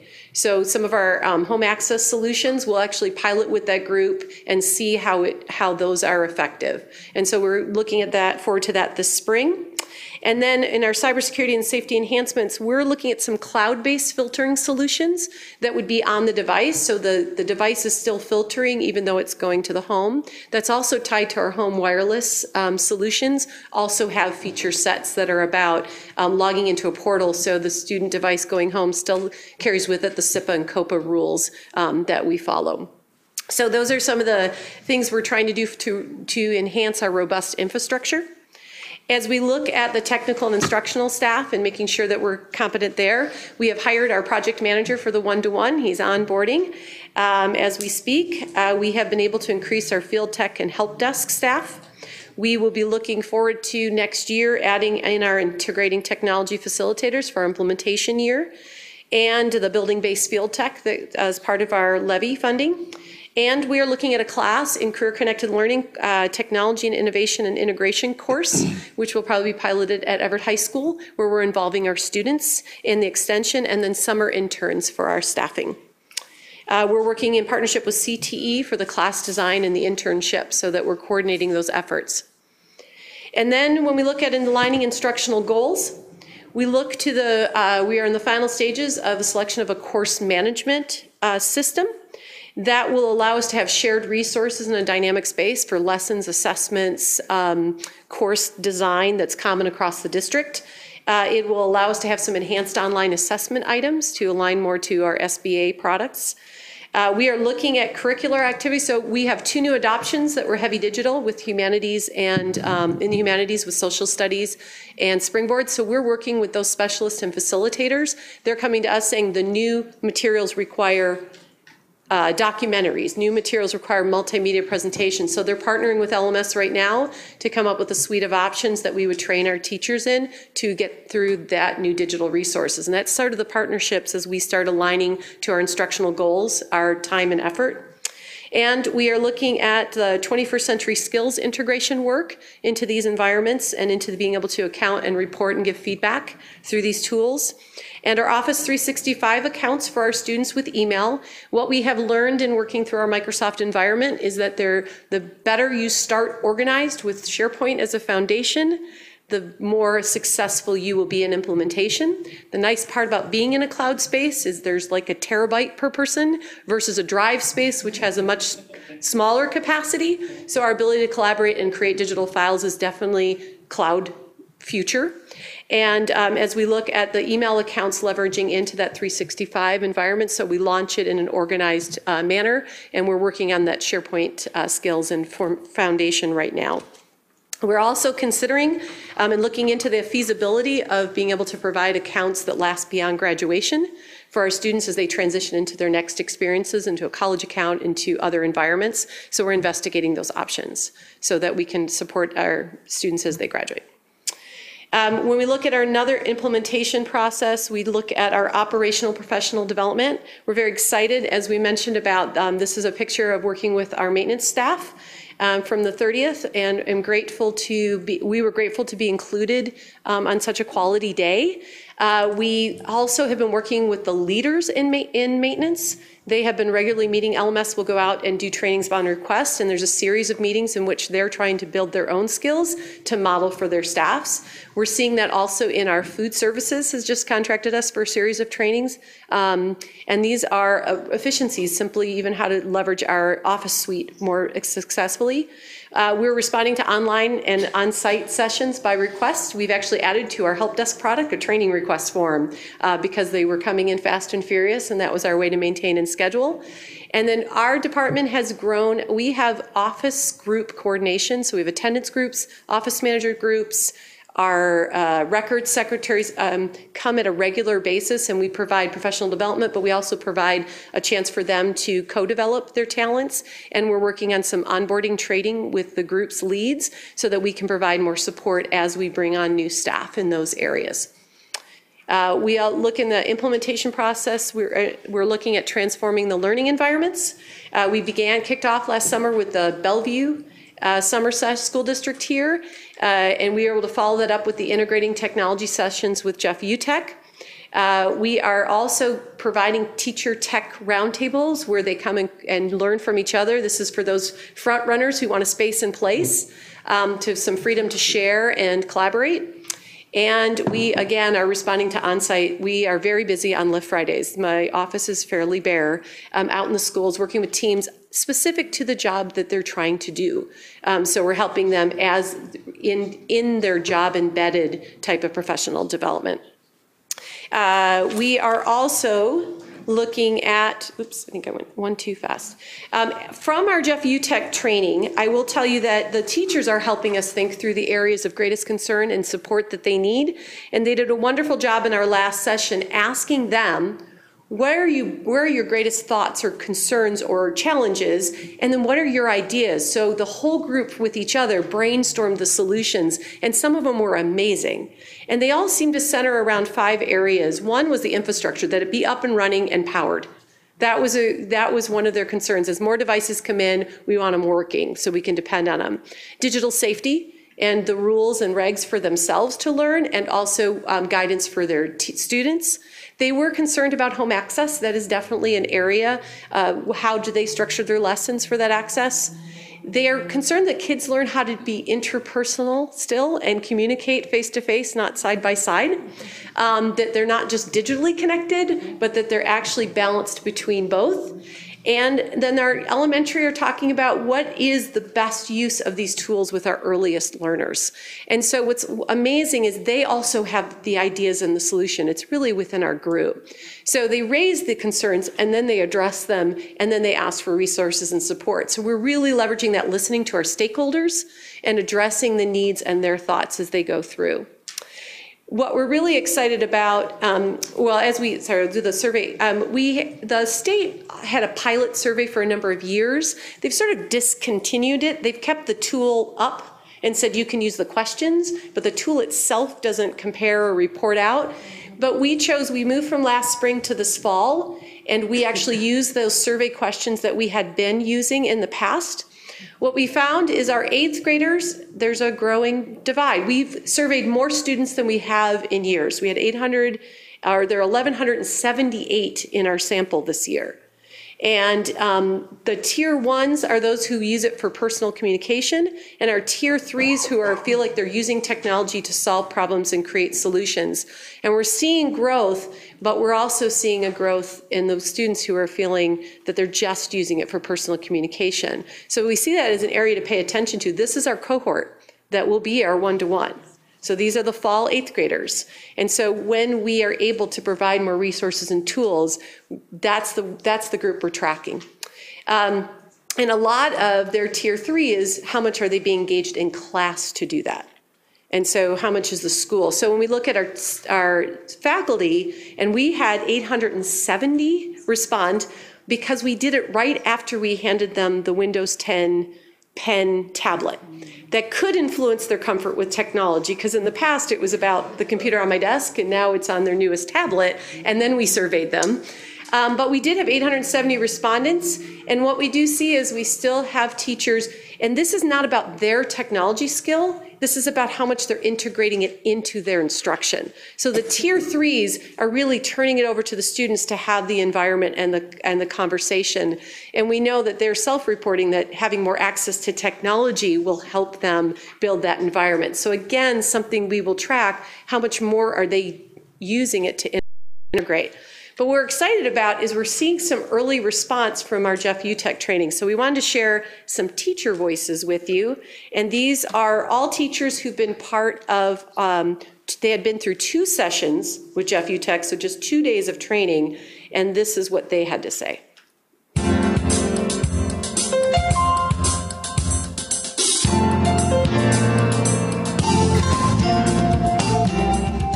I think the biggest kind of takeaway when I think about the 2 trainings that we've done so far is just thinking about what do students, how is education, how should we shift education from what has traditionally been like pencil and paper and and that kind of thing, and just kind of everyone sitting in rows and looking at the teacher, and how can we shift that to more what students need in the 21st century. So when we think about skills that different industries and people have communicated quite a bit in terms of what they want students to be able to do. So how can I use the technology to better prepare my students to enter a workforce that they're not just going to be sitting at a desk working with a pen and a piece of paper.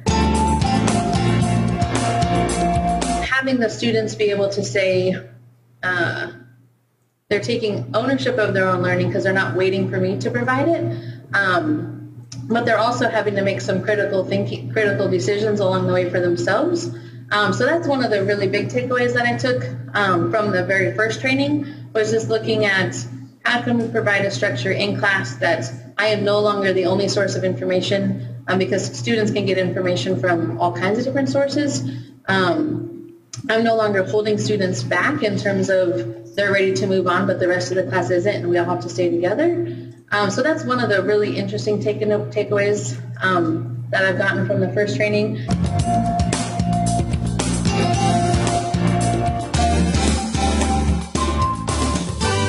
I know that the three of us definitely love using technology in the classroom, and I have been lucky enough to receive Donors Choose donations to get some iPads in my room. So I've had technology, but I hadn't thought about it the way that they taught us about it before, and it was just that they taught us the SAMR model and to really think about what you're doing when you're planning your lessons and stuff with the kids. And so it's really changed the way, especially the SAMR model, I think about why am I using that piece of technology? What am I using it for? And sometimes it can be on different parts of that, the SAMR model, and that's okay. But I've really been working to kind of push myself to more of the redefinition part of it. So it's taught me to really think hard about how.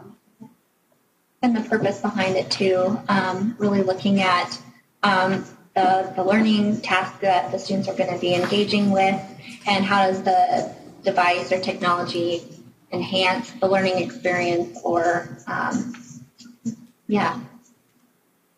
It brought me out of my comfort zone for sure. I was just sort of jumped in 2 feet and went with it, and it has brought a world of possibilities to me with meeting other teachers online through Mystery Skype. Also, it's brought the world into my kids.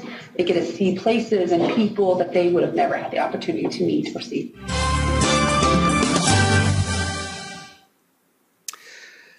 So nice for us to be able to hear from the teachers about how they're applying. And there was about 25 more minutes in both of those, so we had to cut it down to just 2 or 3 minutes because they were so passionate and excited about what they've gained and applied for the professional development of how it's transformed their classroom and the possibilities for the future.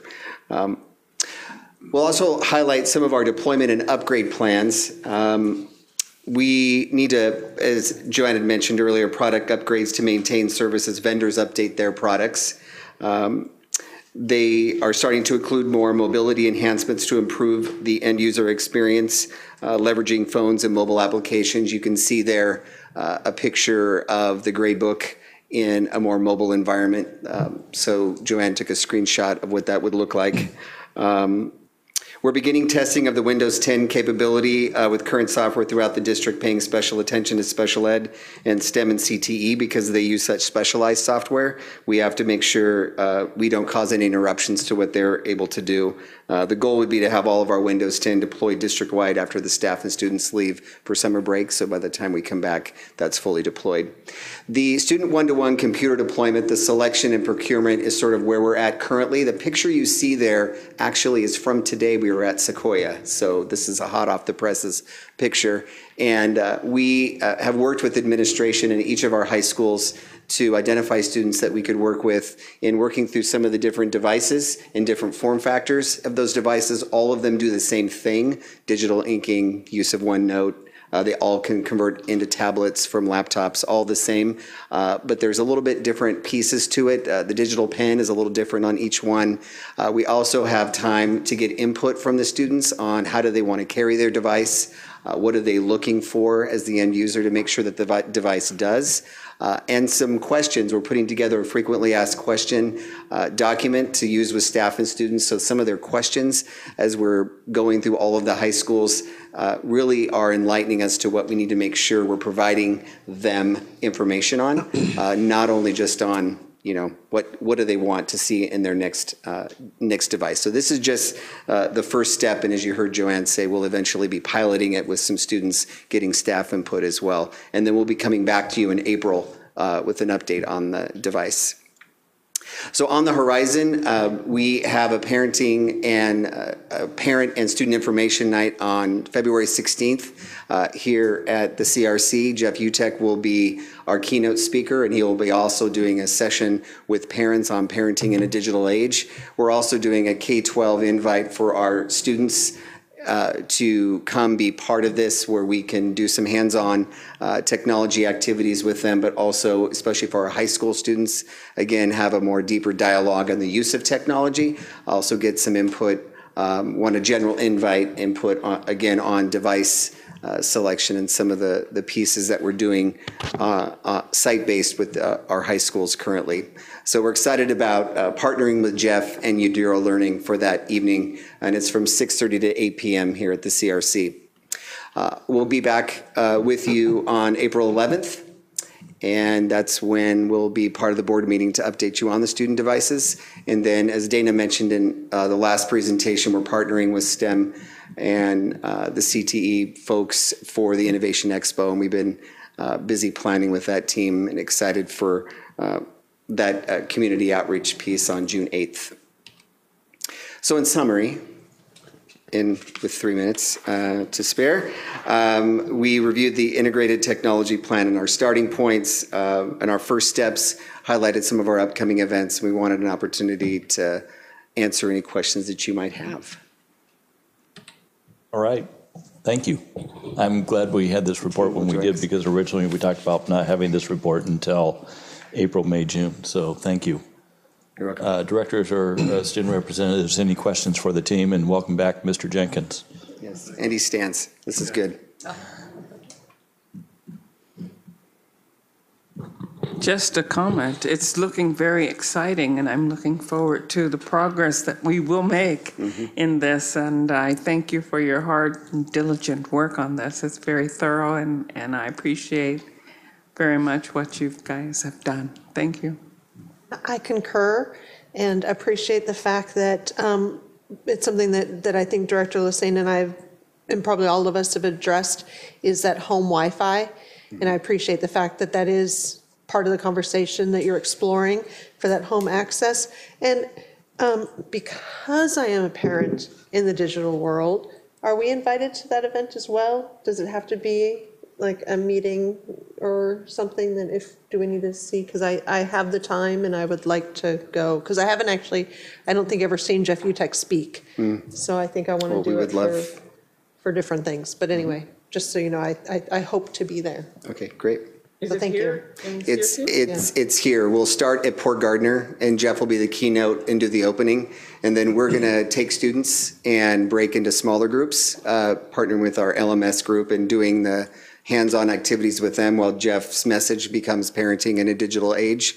I mean, we won't force the separation, but we thought parents and students might be more comfortable maybe in different environments. So his message will also be in Port Gardner about parenting in a digital age, tips for parents, ways that not to be afraid of technology, how it can be positive. Know if 3 of you are good to go? Okay. I'll publish me. It's okay for board members to attend, yes? As long as we know if there are going to be 3 or more of you, so that we can publish a board meeting. Director Mason. I don't have much to add other than I agree. It's great to see how far this plan has come in a short time. You guys have been working very hard, and it fills me with confidence that we've got this, I mean, what could go wrong? Nothing.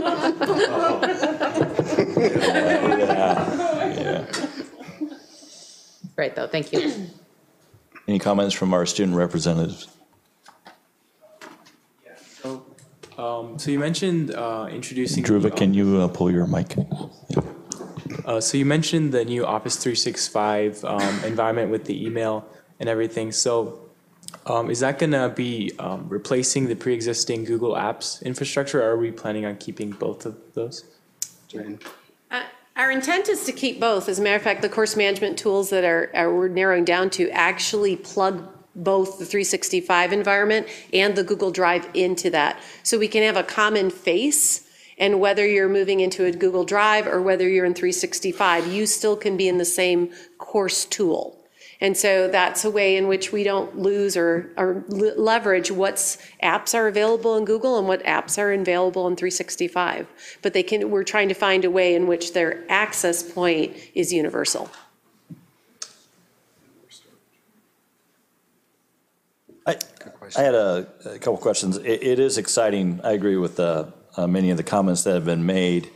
I appreciate the outreach. That was something that we talked about for a while, and so thank you for embedding that in the plan. It's great.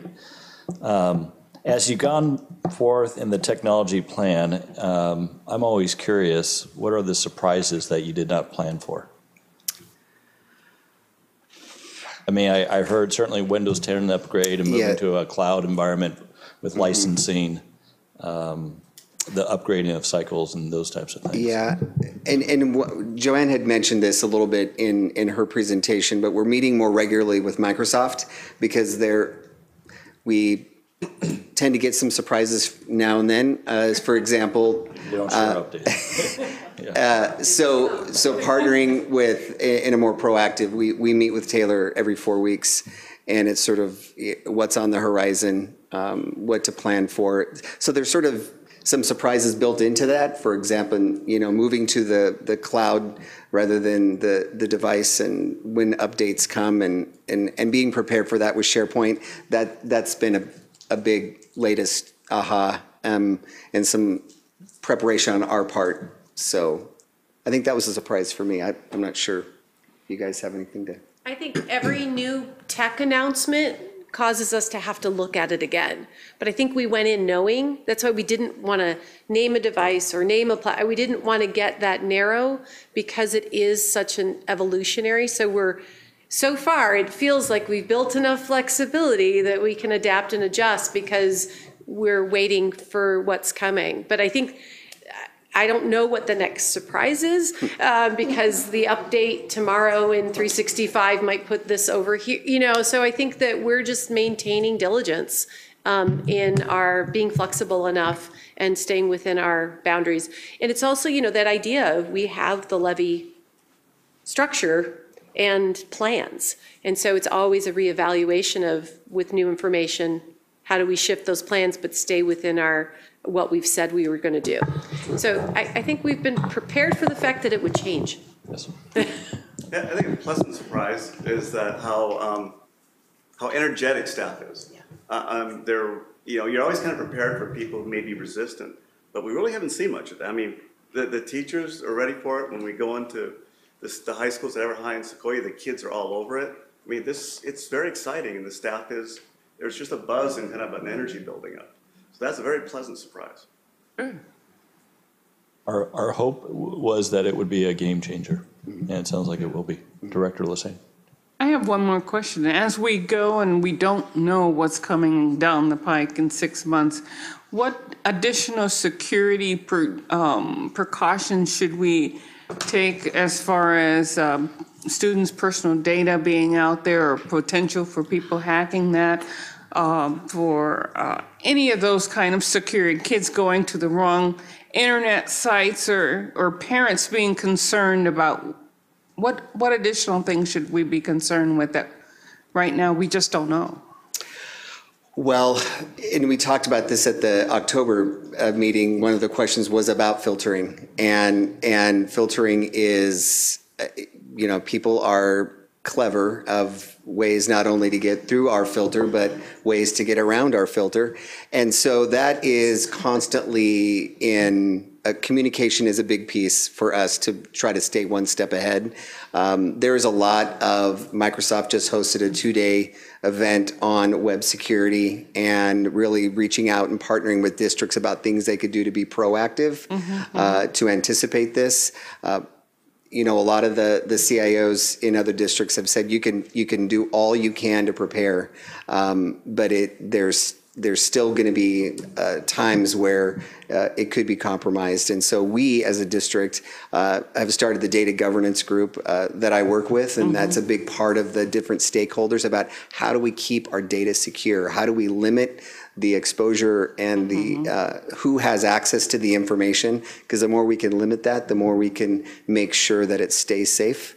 And so that's going to be a big focus. We just started meeting in January, and we'll meet each month to kind of develop what those procedures and processes will be. But it's a concern that we want to make sure we keep as a primary focus to keep the student information and staff information secure. Thank you. Thank you. Good question. Any other questions? I'm going to try to get us back on time. So thank you. You're going to give us time back. I appreciate that. We are now going to recess for 15 minutes, and we will reconvene at 7:05.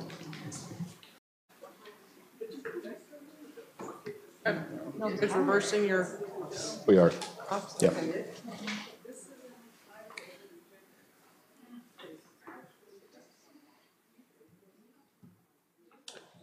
So,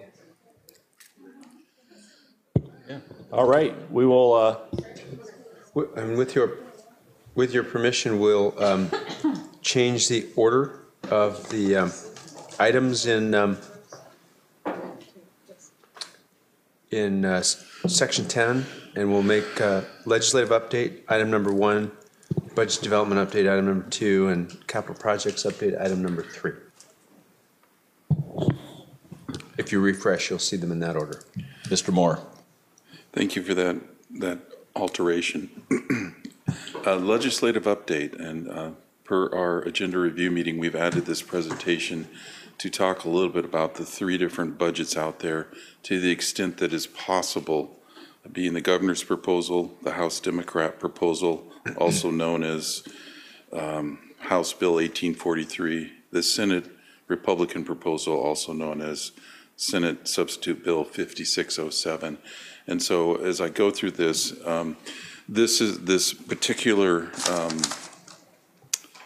matrix that you will see, and I'll provide to you, is recently developed in kind of collaboration of the Seattle School District and the WEA. And chiefly, it's the people that were most recently at OSPI and that now work in Seattle and work at the WEA. So it's a good piece of work. It's intended to try to communicate the complexity of the differences, and I'll try to equally do that for you tonight. The governor's proposal was unveiled in December. Senate 56, we are pleased that both the House and the Senate are moving out their bills early, so we get a snapshot of what they're talking about. Often that gives us the opportunity to make some projected outcomes, but you'll see tonight that that opportunity doesn't necessarily exist because of the potential grave outcomes for Everett related to the Senate bill.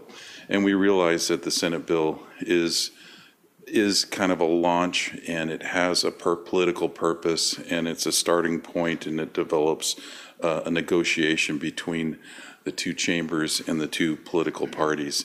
You can see that it was released on the January 31st, went through the Senate Ways and Means Committee, and on the next day, which I think it should say February 1st, and I apologize for that error, it was heard and approved and by the total chamber, and then it was heard in the House Appropriations Committee on Monday, which I went down and testified for.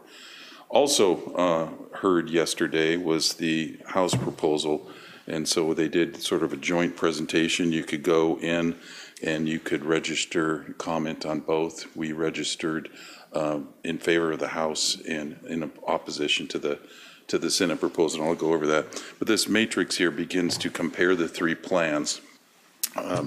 compensation, the governor's proposal rapidly introduced the compensation package, trying to accomplish it within the biennium.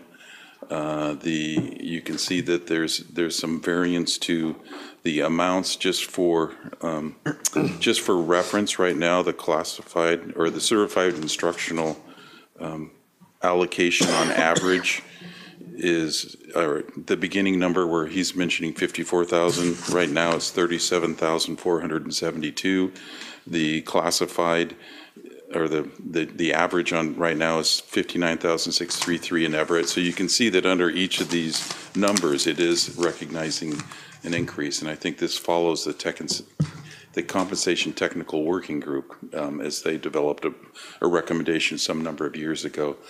The House Democrats is slightly different. It creates some nuances. It begins at 45,000, so as a lower base, and it does phase it in over a number of years, 3 years, which as they're phasing it in, they're equally phasing out the levy you'll see later.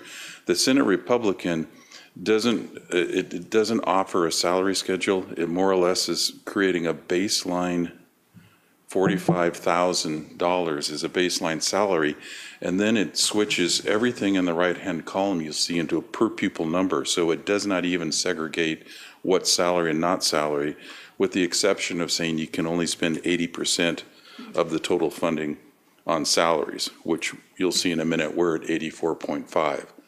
So it does create a certain interesting dynamic for us. When you go to the salary allocation model, that's important for us because it's a state salary schedule. It identifies where teachers move on it. And the governor's proposal uses a narrower and more condensed version of what we have now that was also recommended by the Compensation Technical Working Group. The House bill doesn't include it, but we think that there may be an intent to do so. And the Senate Republicans, again, has no salary schedule.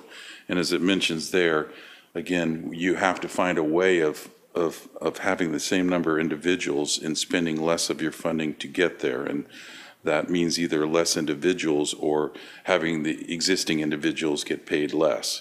So it's an interesting thing to think about bargaining. Less individuals doesn't benefit class size. So again, you can see that when we sat together with the local funding group, there is not a lot of, we try to find out some really positive aspects of it. And really the only thing we could see, and I'll mention it later, is that they did impose, I'll mention that later, I better stay on focus. Labor market adjustments. There is some labor market adjustment implied in the Democrats' bill. In the Senate Republicans, they have up to $10,000 per employee for high-cost living areas. With that, the highest, there's only one district, and it's Mercer Island, and then it scales down to there. So put it in perspective, Bellevue will receive $13 million with the same number of students we have. Everett will receive around $396,000. So it scales down pretty quickly, and that doesn't play to our benefit. They offer that $12,000 for high poverty districts where they thought Tacoma would qualify, but actually maybe only Spokane. So there's only one district eligible for that. Comparable wage surveys, the governor says that we'll take a look at it every 2 years using the Employment Security Department. The Democrats follow the Technical Working Group, and it's every 6 years. The Senates have none, because what they do is they take that 10,000, and not only are they not increasing it by the CPI, which is kind of a normal metric, they're using an implicit price deflator, which is even less. It's usually about half or 2/3 of the CPI. So there's really not built in a mechanism for salaries to go up. Going into grandfathered salaries, each of them eliminate grandfathered salary districts. COLA, the governor, the House Ds talk about a COLA. Senates eliminate I-732, so the COLA is relative to that implicit price deflator on the $10,000. Health benefits. Generally, the only difference is that the rules don't really create a lot of change other than the House Ds talk about it being recommended locally. The simple ratio there listed under the Senate R is that no single family member. It's just a ratio, and by that standard, we meet that ratio at this point in time. You can see professional development. There's none mentioned. 10 PD days in the Democrats, so it'd be 190 days over a period of time. 10 of them would be dedicated to professional development. Hold harmless. You'll see in a moment how the Senates do not provide a hold harmless, and in fact we have a gap of 2019 where there's no levy whatsoever. Recruitment and retention. There's some various mechanisms you can see between the two, and without commenting much on that, I just want to talk a little bit about basic education and the definition of it. The prototypical school model under the governor's budget is a really important mechanism for us to create a structure. It's important that that there is a metric to be measured by and an accountability mechanism, and so the governor's budget does include that. It includes some increase in hours related to LAP, but not to the extent, so there's additional support for students in need, LAP, highly capable, professional development, but the Democrats' budget really does emphasize a significant increase in CTE, LAP. Just by comparison, when looking at LAP, currently we have about 2.39 hours. They're increasing it to 3.4 per student. Skill Centers is going down from a class size from 26 down to 16. Transitional bilingual is going from 4.77 up to 6.77 hours. So you can see that they're introducing funding. It's clearly a more favorable bill, and part of the reasons that we testified in favor. The Senate R's has that baseline combination of basic ed, and then it allows you to plug in a certain amount of funding per student for LAP, a certain amount of funding for transitional bilingual. So it's sort of an add-on, it's a plug and go. And that's sort of the spirit of them saying that there's transparency in it.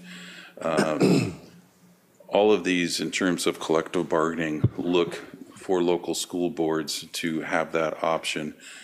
I would say that the Senate's, and under their the way they purport, really that total funding under a per student creates one pool of resource that local control means that you can divide and move it around however you want, but it also means that those conversations occur with your local bargaining groups. Levy and local effort assistance. The governor's proposal drops it down to 15% by 2019 and eliminates the ghost money. The Senate Ds, and if you recall later, we did some modeling. They phase it out over a number of years, and the grandfathered levies in each of those go away. Senate Rs, the levy under both the Rs and the Ds, the levy cliff is extended through 2018, so the levy cliff we're averting is moved out a year, but then in 19 there's crisis I'll describe to you in a minute, as there are no local levies for a year. And that becomes sort of evident in their message and calculations that this package will save taxpayers money because there is no levy, but the following year you can go out for local levies, which then again may not save taxpayers money. So it's a strange strategy. And when asked, they'll say, well, just because 19's gone, you still have the second half of 18 in 18-19, and you'll have the last half of 20 in 19-20. So you're only going to get cut by one half. Nevertheless, you can see it's an impact. And again, that limiting it to 80% is a problem for most districts these days. Accountability and transparency. Again, this is where school districts, and this is where the local funding working group is saying the prototypical school model is necessary. It's not only necessary for accountability for them to come in and audit us, but it's accountability for school districts to ensure that the legislature has a definition and a funding mechanism that accurately represents what's happened in our schools. It's very, very regressive to go back to here's a lump sum that everything fits within. And then revenue sources. There's some various revenue sources here. The D's and the governors are similar, although right now the Democrats are not identifying a revenue source. What they want to focus on in the negotiation is policy, and once that's done, then we can sit down and talk about revenues. So this $1.80 per 1,000 AB is universally applied to all districts across the state, and then it's redistributed. So in some senses, that is the positive element. It does truly create equity by the Robin Hood effect in more high-valued school districts. But it does eliminate LEA. It does eliminate a lot of those other supports that are related to those districts. So that is a quick overview. I'll provide this document to you for your journey to Olympia. And I don't know if there's any questions or comments, because that's why Ruth is here, before I move on. I have a question. When you said that they would eliminate all levies in calendar year 19. Right. My question is, how can they do that if a district has, say, approved the levy that goes through 19? How do they eliminate that year? Well, there's a lot of things in here that are proposed, such as saying that strikes are illegal even though they are illegal, that all collective bargaining units agreements will cease, that TRI will go away. So the way that they would do that is set the state levy authority at 0. So whatever your voters approve, state's at 0. So, you know, this is just out of the gate. Collect the lower of those two things. Yeah. Either voters approve or the state allows. So we always try to estimate right high enough so that if the state allows more than we think they will, the voters will have approved that already. Well, they just, Jeff's saying, they just make the lower of the 2-0. So even though the voters have approved it, they'll just say it doesn't exist? We generally don't collect all the voters have approved, because we never know exactly what the state calculation is going to be. So we ask the voters for a certain amount, and we count on the state calculation being a little bit below that. Right. So that we roll some back. So that happens most years, I think. Yeah, but they said they would eliminate it. That means that if the voters approved it, they're just going to say even though your voters had approved it, they would collect levy for the school district. And that's just taking the current law to the maximum differential between what the state allows and what the voters have approved. So every year when we go, every 4 years we go out, we estimate what we think we'll be able to collect and ask the voters to approve that. And we try to make sure that we've estimated well so that the state doesn't allow us to collect more than the voters have approved. So we always roll some back. And I think there's more than one piece of case law that says something to the effect that school districts are creatures of the state, and the state legislature says so, that's what's so. So Jeff, why don't you walk us through Senate Bill 5607? I will mention that there are other elements here, and Jeannie Willard and Catherine Matthews, there's certain metrics and standards for 3rd grade reading, 8th grade math. One of the things so there's accountability from their perspective on student performance. We do pretty well on that, as you can imagine. There's also something in here that calls for a 4-year fiscal outlook, and that should be an indicator of the financial health of a district. So if you can imagine that our 4-year model, based upon their implicit price deflator, in order for us to look good and be financially healthy, we'd probably have to say, well, we're going to lay off 30 people this year and another 30 next year and another 30 next year, and now we'll be financially healthy. So the logic is somewhat mystifying to all of us in many of these. But here's, the Senate staff has put out some pretty some pretty, they've given us the background behind their data. And again, certain things don't really line up. They're basing this on the Massachusetts per pupil allocation. However, in contrast to the Massachusetts, which uses an underlying prototypical school model to identify the cost of schools, and then regionally each year update it based upon what it costs to run schools in that district, they chose a $10,000 amount for basic education without really, other than saying that it aligns with some other districts and it's a little more than what we calculate you're spending today. OSPI is going to dig into these, so we'll get more information as it goes forward. I think I've mentioned those two. They use the census data for poverty. It says 18%, and we're actually, as of October 1, at 39.6, so we aren't getting that poverty kick. It narrows the definition of homelessness, so it doesn't include couch surfing and some of the things that under federal law are considered homeless. They're excluding from that in terms of their funding. And as I mentioned, it eliminates the 2019 levy. I see perplexity on Director Mitchell's face. And that's something that you've probably seen on our face lately too. So here's a perfect storm. The Senate staff calculates winners and losers within this category, who's going to gain and who's going to lose when you put all the information and you come out on the backside. It ignores the levy cliff. It assumes that you begin after the levy cliff. So their funding model excludes the 400 to $500 million that the levy cliff will and LEA will impact school districts. And so when it says there's winners and losers, that's after that. So when you look at their then calculation and how all this works and the bonus for high cost living and the things that occurs, there's 50 districts that collectively lose 20.4 million. 31 districts lose more than 100,000 and 4 lose over 4 million. And this was the point to the district that when we talked to you 2 years ago about the perfect storm, the Senate budget delivers it right on our doorstep. It's right there for us in Everett. And Everett is the biggest at 33.7% of that loss, according to their calculations. Marysville and Muckleteal, Clover Park is in there because they have a lot of impact aid. So logically, if you look at Bellevue, they end up ahead by 12 million. And you say, well, wait a minute, they have a 34% levy. We have a 28. We have the same number of students. They have more teachers. And in the end of this calculation, however it works, Everett's impacted.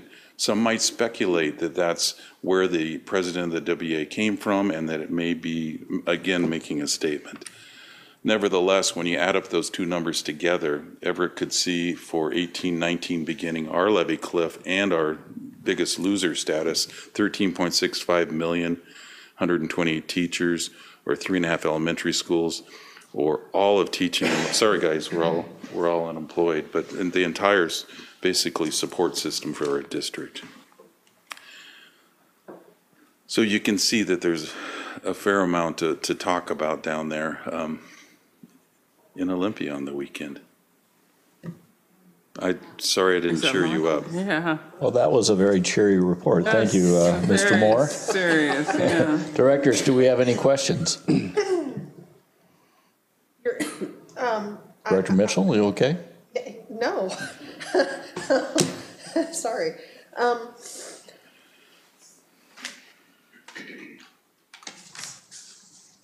So since we actually have schools, I know that they always look at the district for poverty and not the schools within the district for the poverty level. It does just cause me concern that with our high homelessness in this county, with our high poverty in this county, and with the fact that our residents of this county have supported our schools for so long, this is just really disturbing. That's what I'll say. I agree. Where is the WEA on these proposals? Do you know, or the EEA? The WEA is well aligned, and the Democrat proposal, which is in both House and Senate, does some things that they would like to see it get done. It doesn't mention the salary schedule. It leaves a lot to local bargaining. It isn't taking a crack at try. It's so So in a sense, what we would look for is more structure, more definition of basic education, kind of a clean line. So if you do come and audit us, can you imagine under the Senate one, where the auditors come in and each district is deciding what they're paying out of basic ed and what they're paying out of the levy, but there really isn't any rules because you don't have a framework to say under the prototypical school model, there's a number that comes out for certificated staff. It's all the classroom teachers, it's all the counselors, it's all the psychs, and when it gets all done, there's a number. Say it's 1,000, and we have 1,100. Then you charge 1,000 teachers to basic ed, and the next 100 are on the levy. It's pretty clear, and that's why we're looking for some metric to be audited by. Otherwise, you're going to hire more auditors, but what are you coming here to audit? Because you're just giving us a ball of dough and say, don't spend more than 80,000. Don't you dare spend a local levy on basic ed. So we could see more structure and more develop within that, and that may come out of compromise. It's just curious that how this will end up. Yeah. Any other comments for Mr. Moore? I would just like to thank Jeff for driving down to Olympia yesterday to provide testimony to the House Finance Committee. It was a long way to go for 2 minutes. 2 minutes, 3 minutes. Have you ever seen me do anything in 2 minutes? No, but, yeah, I'm grateful that you did that. And in the snow. I tell you what, the freeways were empty. That's right, no one was working. Thank you. Thank you. You bet. This will, as sharing with Director Mason, this will be one of the more interesting WASDA conferences down in Olympia. So A lot of interesting news in education today. Yeah, absolutely. There's just a wonderful collaboration between WASA, WASDA, WASPA. Everybody's in tune together and working well together. And I'm sure that the warm-up day will be really helpful. And we just wanted you to have this background kind of walking into it, knowing that it's political positioning and knowing that in the end, the message was 2 years ago, we said, hold districts harmless and pay attention to the outliners. And so reminding them of what we said to Representative Hanover, showing what this does and saying once again, for all districts, hold districts harmless and pay attention to the outliers. So I hope we did not scare the students that came to listen and see what they have to do on Monday. Well, I'm sure you have some great news in section 10.02 with our budget development update. yes, this is intended just to provide you an overview of where we are today. That's a new transition. Director Mitchell, I hope that doesn't bother you, so I'll take a look at that next time. The motion. So we want to talk about the budget development process, our contingency planning for the levy cliff, and then where we are in terms of look at program investments, planning for the worst and hoping for the best. The budget development process, this diagram shows how, as we came into this year, we thought there might be an opportunity for investments around January, like we did last year, where we'd come to you and say, we think it's important to move on hiring some really key new positions. But we also acknowledged that we had some costs that were increasing, such as supporting our substitutes so we can be competitive in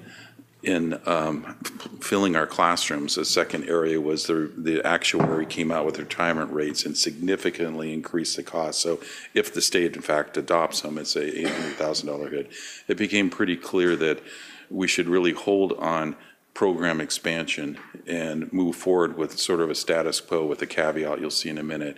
It doesn't mean that we're not out hiring vacant positions and hard to find positions and special ed positions now. We are in that hiring window. We're just not hiring new outside of the current budget positions, if that makes sense. Bracing for the levy cliff. We talked about this at our last meeting, and what this diagram shows is that I just want to be clear for our media that with our group, that our one-year buffer that we've spoken of guards against layoffs and RIF. It still means that we'll probably have to cut about $3.2 million in program, and we've spent some time looking at that. But we also know, as I mentioned earlier, the good news is that while 1059 sits in the Senate, and while their budget says we're going to delay the cliff, they're not at this point in time going to approve it. But both Both budgets include delaying the levy cliff. So again, we're being reassured that it will not occur, but if it does, we're prepared. This, Oh, my God. It's just kicking the can down the road, isn't it? It is. This diagram is a way of graphically representing what I've presented to you on the 4-year fiscal outlook. And there was a hand-drawn version, believe it or not. The 3 lines that are down below are the 3 models presented to you. And just to remind you, and I don't know, when I do this, do you see the cursor on your screen? Yes. Yeah. Okay. This particular line right here was the full funding model. This assumed that we would go forward, they wouldn't cut the levy, and we wouldn't get any new money, and our local costs over time would eat down our fund balance. The second one is more what the House did. It assumed that beginning in 2018, they would start dropping the levy by 1% a year, 19. So it would go 28, 27, 26, 25. This particular model is the levy cliff. And so what we're trying to do is prepare for the levy cliff, and it shows if we moved forward 4.7 million, or 4.7% would be our fund balance at the end of next year. And that's why the gap between here and here is we'll set aside and have a contingency plan so that we still end up at 6.2% in the worst case scenario. This was important, and we used it as a cabinet to understand why we're talking about these cuts. The relatively very slim chance that will have to come to fruition, but the need to have a statement for our public as to what we would do if it did occur. We also know that the best case scenario up there in the green means that in excess of whatever levy drop they calculate, in excess of whatever local cost we have in the future, if the new funding exceeds that, and it's not tied to something new like, here's new funding, but you have to do this, then there's an opportunity to invest in our program. So the budget process is considering the worst case, but it's not necessarily dwelling on it and getting it down to specifics. And we talked about that. I think I'll talk about that in a minute because Joyce and Peter and Debbie, we had a good conversation with the Fiscal Advisory Council about that as well. So the plan we talked about with them, and they said, let's talk about it as more of a guideline because they agreed, let's not create public concern, the relative unlikelihood.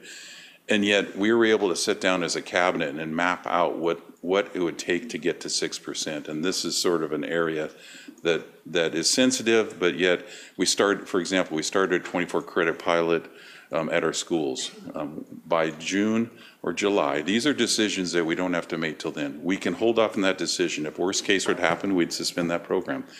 There is a certain number of class size positions we calculated and a certain number of maybe facilitators, and we could do that through attrition because we're having people retiring all summer. So once we get to July, this plan will probably be in the wastebasket, or it'll be dusted off and we'll be planning to look at it for 2019 and getting more serious with it. So again, planning for the worst, hoping for the best. There's a large curriculum adoption we would hold on. There's some professional development associated with the curriculum adoption, associated with main professional development, and then school and department spending. So in essence, there was a balance, and there's a few things suggested at the meeting, and I don't recall what they are, but in theory, we went through this process, and at this point in time, the cabinet will be readdressing that. We continue to emphasize what I just said, and that timing is everything, and I think you guys are familiar with this. But to some extent, the greater that they lower that levy cap, the less resources we have, the more we have to work with our unions to adjust for that. So now to the more positive side, I thought I'd leave you on this wonderful note, because we've probably done the best job ever, and I'll refer back, of really tying things to our strategic plan. Because when you look at it, we've gone through preparing the AOP in the spring and bringing it to you in June, summer, fall. We expanded the 5-year plan, as Mike mentioned, and the team worked on. And then in November, we said, okay, put a cost to these elements on the 5-year plan. So when you said, Director Mason, if you could have what you want, what would it be? Well, just for next year, there's about $4.5 million that would be great under all of these 94 different investment opportunities that hit relatively the spectrum of the strategic plan. So when you look at 5 priorities, 19 goals, 37 KPIs, and 94 particular investments related to those 37 KPIs equaled 7.6 million. We trimmed it down to about 4.5 million by what are the must-dos.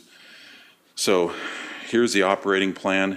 We began the year with the FAC by having them, and we went through and did some round table, we moved them from table to table, and we each talked about a strategic priority and got them up to speed. And then we asked them, what are your priorities? And we asked just the community members and the students to then prioritize. So we got sort of a visceral reaction to our strategic plan. And so it helped them engage and understand and weigh the priorities against each other. And we used this and looked at it as a cabinet, what their thinking was. And there are certain things like, wow, why didn't they have more in early learning? Don't they know that early learning is the key to investment? Which from a communication standpoint says, no, our public doesn't know how important it is to have that early learning. So then we had our cabinet members go through with each of those, and they identified, what the positions are. This is a sample of the specificity that each of my colleagues put into doing this process to get to those numbers. The next thing was we took all of those items and put them on these different stickers. And there was large stickers in yellow that were for items more than 200,000, medium stickers between 100 and 200, and small stickers. And we had them put them on a plot. And so we have 17 of these. I think you saw them in the hallway out here. And what those ended up looking like was a scattergram. And then Debbie Montgomery somehow went through and converted it into a data mapping, which RTQ means right top quadrant. So it began to show us what collectively the superintendent's leadership team felt was most important. And it was helpful because there were a couple of things that the cabinet hadn't considered or had a lower priority that came forward out of that, as well as saucers. So then we went into the cabinet and we had buckets, or not buckets, sections of the wall, and we began to say, what's the first 500,000? And where did that support come from? So you can see the items that came from SLT or directly from saucers that weren't originally, it's not that they weren't on our radar, but maybe they were a need to do and not a must do. And so we spent a Friday evening enjoying each other's company and laughing a little and getting out of here maybe after 6 o'clock and put all these into buckets. So the next step, before we bring this to you on March 13, is on Monday. Again, Joyce and Peter, and I think Debbie can't make it, but we're going to have them now go and weigh in. We're going to do the dot exercise on green dot if you think this should be moved up, yellow dot if you don't know what we're doing, and a red dot if you think it's something we should invest in. So we have a series of, and then we'll bring that back to cabinet. So by the time we come with you on March 14th, we'll have a good map of the worst case, what the plan is. And then we'll have our priorities and we'll have you weigh in on that. All of this means that we are in essence making a budget within a budget. We're doing that high-low budget. And it means that the budget development process we'll have to put all the enhancements into contingencies, because we won't know by the time we bring the budget to you in July, I doubt, what the state budget's going to be. But our budget will have the capacity to bring new programs in, but it'll have the restraint to make sure that we're able to deal with the worst case scenario. And I'm really happy to say thank you. Thank you. Any questions? I have a question. Is it realistic that the Fiscal Advisory Committee could deliver a report to the superintendent on March 27th? Yes. I mean, a lot of this would be unknown. Well, a lot of this will be unknown until July. Right. I don't think there'll be anything known between now and then. So there's really no sense in delaying the report, because the report they will have vetted the worst, they'll have vetted the case, and then we'll keep them informed. But it's helpful to know that where they land. We can begin preparing the document, which is more complex this year considering there's 2 levels. I have a question about the funding of early learning. We don't get funding for it. We're K-12. This is ECAP and yeah. Yeah, and so I know there's conversations going on in Olympia about pre-K funding, but also on the other end, college stuff. How do we take that into account, or I guess maybe I need a little more information about what those, what that funding looks like and how that might impact some of the work that we do here on the early learning side. I mean, that's a good point. I mean, a lot of bills and things are moving down there. In general, we will build enough budget capacity to respond to that. I think there was one year where ECAP in August became much more robust, and I think that came from the county, and we had the ability to expand it to 2 more schools, if I recall. So we're in a very reactive mode. So we have a budget that both provides flexibility, and I know that in our agenda review, we'll be talking about a fund balance in August. You know, okay, now we're through. What does the future look like? What is the updated 4-year outlook? The trouble is, if the budget comes out and there's interpretation to be done and OSPI needs to look at it, it's going to take some time to sort out. So it's not as though, you know, our hope is that at a minimum we move forward on that worst case list.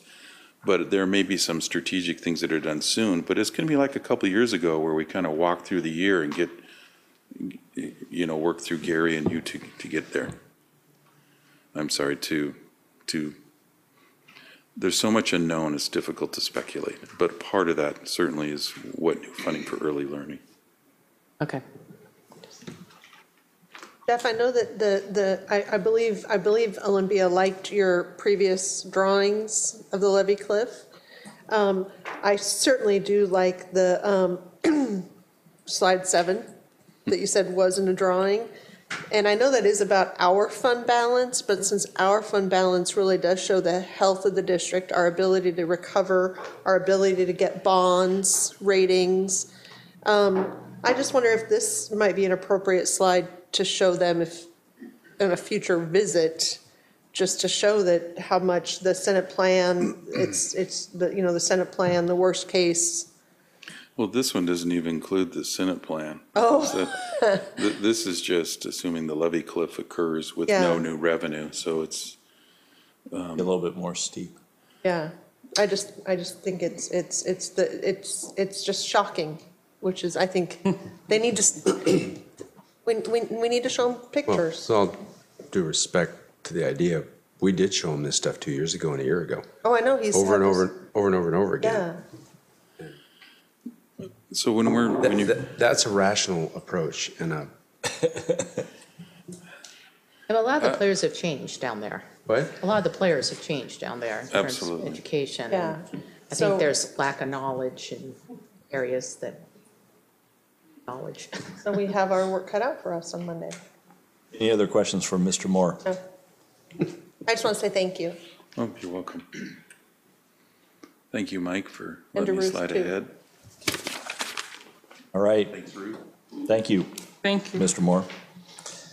We're now at section 10.03, and we're going to receive a capital project update. Good. Thank you. While the presentation is loading here, I'm going to ask Darcy Walker here in just a minute to come up and really do most of this presentation. I'm just going to do the first couple slides. The annual operating plan links, we show 3 of them there. Certainly long-range planning and finances and facilities and other things is really critical, as well as engagement with family and staff and community, and then also safe and secure environments. The outline of our presentation tonight is really to provide an update to you on the bond and levy projects that are funded by the 2016 bond and levy, as well as other funding sources, and Darcy's kind of broken them into 2 categories. So the bond and levy will go first, and then the and then the other funding sources. And he'll talk about that. I will be here if you have any questions that he needs help on. So the last slide I'm going to cover is this overall master schedule for the 2016 bond and levy projects. this does not show the additional other funded projects. For example, it does not show Longfellow or the synthetic turf fields that we're doing at the 2 high schools this summer. So I just wanted to remind you, the red is the construction. We are actually the third, if you look at the column starting in 2016, we're only the third column over, winter of 2017. It feels like we're a lot deeper into this bond and levy program than that. So just to kind of remind you, the blue colors are pre-design activities. The yellow represent the programming phases or educational specifications. Green represent design and permitting, and then red represent construction and move-in. And there's been no changes to this since it was first presented? Correct. Okay, thank you. That's right. If you look at every one of these projects, we have what we've shown that we're going to be doing at this point in time, we're doing. Certainly, some of these projects extend over multiple years, and we'll need to do some catch-up by doing more later than we are now, but we're basically still on the schedule. And with that, ask Darcy to step up and finish this off. Thank you. How do I advance this? Just push the... This down here. Okay. Or you can use this just like you do. Yep. All right. So I'll give you a brief update regarding the capital bond and levy projects. We'll be back to visit with you on March 7th, and we'll talk to you then about the elementary 18 educational specifications and schematic design review. We'll also at that meeting talk about future bond planning. At the March 21st board meeting, we'll update you on the safety and security project, and again, we'll be back in April 11th. We'll give you an update on the schematic design and educational specifications for North Middle School. I also have a note here that we'll be meeting March 30th. I believe that one's at Jackson High School, that March 30th meeting, and that we'll talk about high school capacity and enrollment outlook. And with that, we'll, whoops, wrong way. Oh, wrong way. There we go. All right, so I'll give you a quick update regarding elementary 18, North Middle School, the safety and security projects, Gateway, portable classrooms, flooring upgrades at Hawthorne, fire panel replacement at Heatherwood, technology infrastructure and purchase of property for future elementary school. I did it again. So what you're seeing here is the current site plan for the elementary 18. On your left is this is 180th Street. Got 174th Street over here to the right. What we show is a connecting street that goes through from 180th to 174th, the new elementary school and parking. This represents a wetland in here. One of the things that a recent challenge that has come to us is that the county transportation department seems to want to make us deed this street to them and make it a through street. We're not happy with that. So do what? The county transportation department would like us to, they may require us to deed this street to them and make it a thoroughfare, a through street. So even though we own the property on all sides? Currently we own this property here. And then we own this piece here, and we're in negotiations for this piece and this piece up here. Why would they want to deed it if this is our property? It is by code, by county code, it appears that they are correct and that we may have to deed it to them, but we're not done with them yet. We'll be back to talk with them more about that. Would that add additional costs in terms of the width of the street and such and things that you have to do to it? We're told it will not at this point. What was your experience? What was our experience in the cases where we did have to deed that type of property and meet those requirements? I'll let Mike talk to you about Jackson High School, for example. Sure, there are two other projects that come to my mind right off the bat.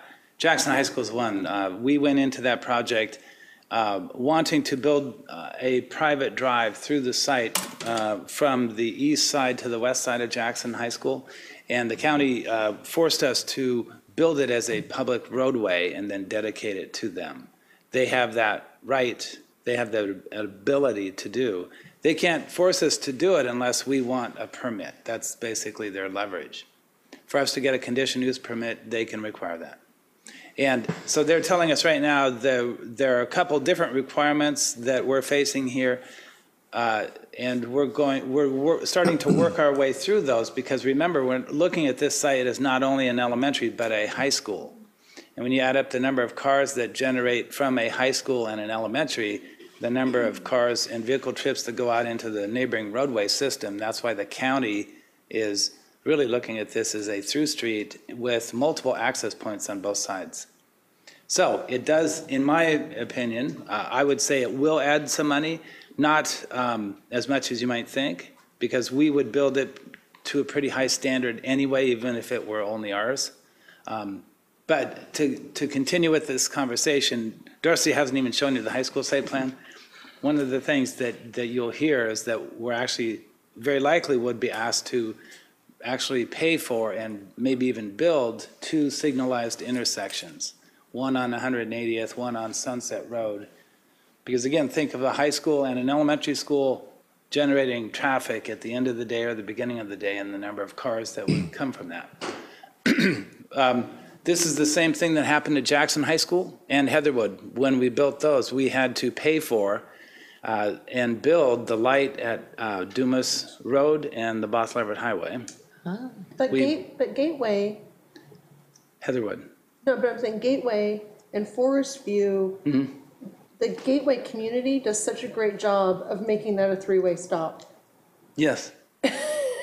Why don't we let them get Anyway, through? so the other thing I would say, because we're going to have numerous opportunities for this kind of conversation coming up on every one of these projects, we have set up future high school conversation for Jackson High School, that work session. We have the ed specs and the schematic design presentations on the new elementary school and on North Middle School.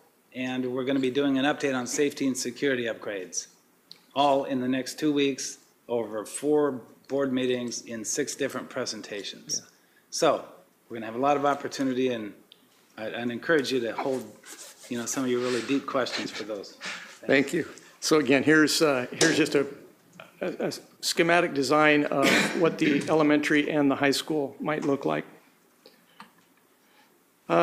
This is a shot of the floor plan of the elementary. We're getting close to having this fairly fleshed out. There's still going to be some changes. These 2 wings, this is a classroom wing here, classroom wing up at the top. This area in here is the public space, so we got admin, library, commons, and gym. And again, here would be the second floor. Again, classroom wings stacked upon one another. What this represents here is the ability to add a 10 classroom addition in the future if we need it. I can also say the elementary, the ed specs are complete now. The architects are nearing the end of schematic design. We'll bring that back to you here in a couple weeks. The wetlands survey, topographical survey, and geotechnical surveys are all complete. We've got, like I mentioned, we've got some traffic-related issues that we've still got to work through, and we'll be working on those. The Ed Spec Committee, I can tell you real briefly, there was, in this Ed Spec for the elementary 18, there was 26 people involved in it. They range from principals, teachers from across the district, librarian, custodians, early learning administrators. We had special services folks. We also got input from the maintenance and operations, from learning and infotech, food service, transportation, nurse supervisors, counselors, community services, communications department, STEM, special education, and our assistant superintendents. Sounds like you got a lot of people engaged in this. We did, and we will have many more yet. Are we going to be doing very similar to what we did at Monroe with LEED and lights and the whole 9 yards with that? We will, yes. We have to meet Washington State Sustainable Schools Protocol on all of these projects, so yes, absolutely. Okay. North Middle School. This was a conceptual plan that we had shown leading up to the bond. What we've got here now, the architects have given us some massing studies, what the buildings might look like. They're just thumbnail sketches. This represents the existing gym building. What we're proposing is taking down the building to the south of the gym, building a new building here, and then moving into that new building in September 2019, demolishing the rest of the buildings and revamping the site. Here's another possible scheme, and then a third one. So we're working through those possibilities yet with the architectural team. North Middle, I can say we went through the same process on the ed specs. We've had a lot of input. We had 23 different people mostly from the north, from North itself, but we did bring in a lot of the other folks that I mentioned before in different departments. So again, a lot of input. We are complete with the educational specifications. We'll be bringing those to you at the March 20 board meeting, and we'll go through the schematic design with you at that time. Safety and security. This that's in front of you represents an update. We've got 4 schools, the clone schools we call them. They're very similar in design. So at this phase of the project, we're just about done with the design. What we're proposing is at all of the schools, the front doors will remain locked. We'll have a video security system where a visitor can come up, press a button, and through an intercom and visual screen, be able to communicate with the office staff, who will then let them into the building through an electronic lock. They'll come into the building. We will have an interior courtyard vestibule, so this door will remain locked. They can come into the interior of the building. They'll get badged in. We can then let them through these inner doors, which are secured. And one of the other things we're doing is and it doesn't show so well on this plan, but at some of the schools we'll put interior lockdown doors as well, so that they can be released with a push of a button. The magnets release, just like we have in this building. The doors close and they lock. That'll also allow us to separate our public and private spaces at night when people are using the gymnasiums and such. So here's just a blown up version of that entry, a new entry door again at those four clone schools, Mill Creek, Silver Firs, Penny Creek, and Woodside. We're talking about relocating the front doors from this location to this location adjacent to the parking lot and reworking the inner lobby and office area. We're also putting in ornamental fencing at certain locations to better secure the gym and cafeteria areas. Here's Whittier as another example. We'll have the front doors locked. We'll install inner doors that will be locked. People can buzz into the office, get badged in. They can then be buzzed through these inner doors. And here are these inner lockdown doors, if you will, that we can secure the 2 main classroom wings. Some of other capital projects that we've got going on: Sequoia High School HVAC controls and fire dampers, Cascade High, Jackson High's synthetic turf fields, the Longfellow building. We're working on installing a new stadium reader board right out here by the espresso stand on Broadway, and we're purchasing properties for a new elementary, or high school rather. A brief view of both Jackson and Cascade High. This is Cascade High's turf field. We're just about done with design on these. We'll be coming back to you soon at an upcoming board meeting to request approval to go to bids, to call for bids for these projects. In Jackson High School, we're working through those finishing touches on these designs now. This will be, these fields will be installed this summer. Longfellow building. This is an aerial view of the building. We've got Longfellow here and the Longfellow Annex. We've recently finished design on these. We've had to update the survey, updated the drainage plan for all of these. And this is what it'll look like when we're done. So we've got a new rockery, a new rock wall to support the earthen bank that'll be left. New paving, new parking area in here, new landscaping, parking lot lighting. And we'll be, the design team and land use consultants are planning on issuing a draft, or applying for permits and issuing a draft SEPA by the end of this month. March, we'll have to leave open for public comment on that SEPA, and then we'll be back to you in April for a call for bids on that project. One of the things we're having to do is mitigate for the historic significance of the building.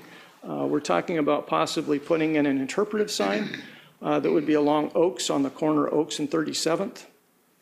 This is a possibility. We're not quite finished with this yet. We're also talking about possibly putting a bust of Henry M. Jackson on that same corner with a plaque on it.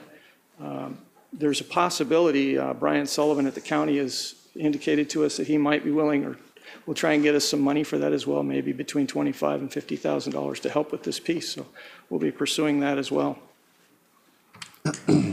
The Stadium Reader Board sign, we're currently talking with a couple of different sign manufacturers and have gotten some recent updated pricing. So we'll be purchasing a sign. It'll be all digital. It'll be installed on the current base, if you will.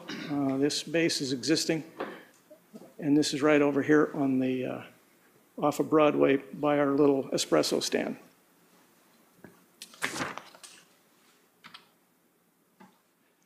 Okay, I might also mention too that some of we're in negotiations, you may have heard this earlier tonight, with Mr. Keel regarding property on 174th Street, trying to purchase that property so that we can extend that area for fields and things like that for the high school, for a future high school. We'll be in touch with the other property owners on that 174th Street site as well over the coming months.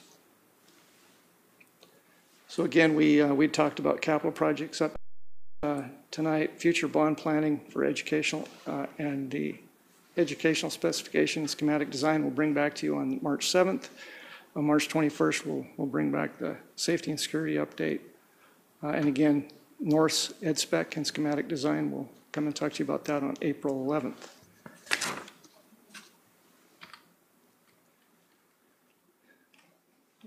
And with that, do you have any questions? Right. It's exciting to see the progress based on the approval of the bond. And so two great reports tonight between the bond and the levy. Are there any questions for Darcy or Mr. Gunn? I have a question. I do appreciate the fact that more information will come on the March 7th meeting about Site 18, but I will unfortunately be out of town for that meeting. So just based on the feedback that I've received at Forest View about how much they like having that outdoor space, I see that wetland at Site 18. I know there are some limitations on what can and can't be done with wetland. Do you know if the county would let us use that space as science space, as interpretive? Yeah. Is it appropriate based on what you guys have seen? Yeah, well, we'll have to work through that issue with the county. That is our goal, though, and we wanted to make that a focal point of the new elementary to be able to use that site for teaching and learning. Okay, perfect. Thank you. That was my only question. I do understand that on March 21st, we'll be getting some more security updates and things to that nature. But my question is, when we readjust the front of the buildings, the school's buildings, will we be taking away from any parking space or playground space that the kids currently use so that they won't have that facility or that space available for play or classroom or whatever? Fortunately, it will not impact any of those play surfaces and areas. So this won't take away any of those amenities. I think they're natural lines that already exist. There are, and we can't come out too very far with that new front entry because we would encroach on the parking lot. So we've taken those into account, those features into account. And then in the entryway with the office being right there, will there be some type of glass enclosure to protect those individuals that are in the office? Currently we haven't planned for that, but we have a lot of those facilities that don't have glass in them now. We haven't planned for that yet. Not to say that we couldn't add it. And sorry, I have one last question. For the security for the doors opening and closing, they'll be open probably during school normal passing times and then locked during the non-passing time? I mean, that'll be planned out, but, okay, thank you. Absolutely.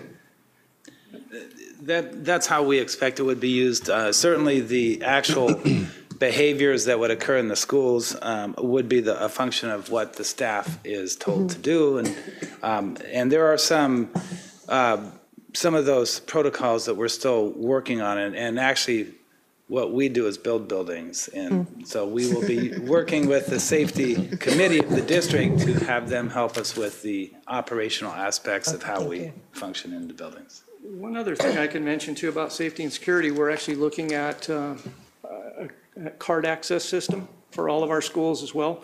So there's a number of us within the district staff who are currently searching out vendors that supply those kinds of devices for us. We're not exactly sure which vendor we're going to go with yet, but we're looking at installing card access systems on our front doors, on the data rooms within each of our schools as well to better secure our facilities. Providence has, I mean, most hospitals have that. Yeah, so. and we have it in this building, of course, too. Yeah. We don't have that. On the garage They door. let you go so many places. Yeah. Probably a good thing. Any other questions? Director Andrews. I had a question. The Woodside modernization is pushed out, so it's not done until 2020. Is it possible to get that done any sooner?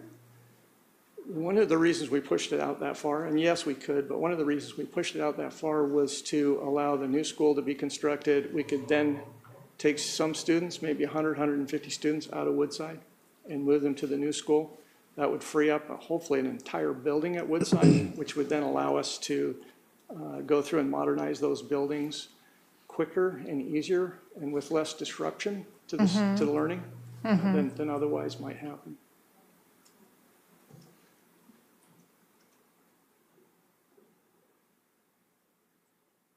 Anything else?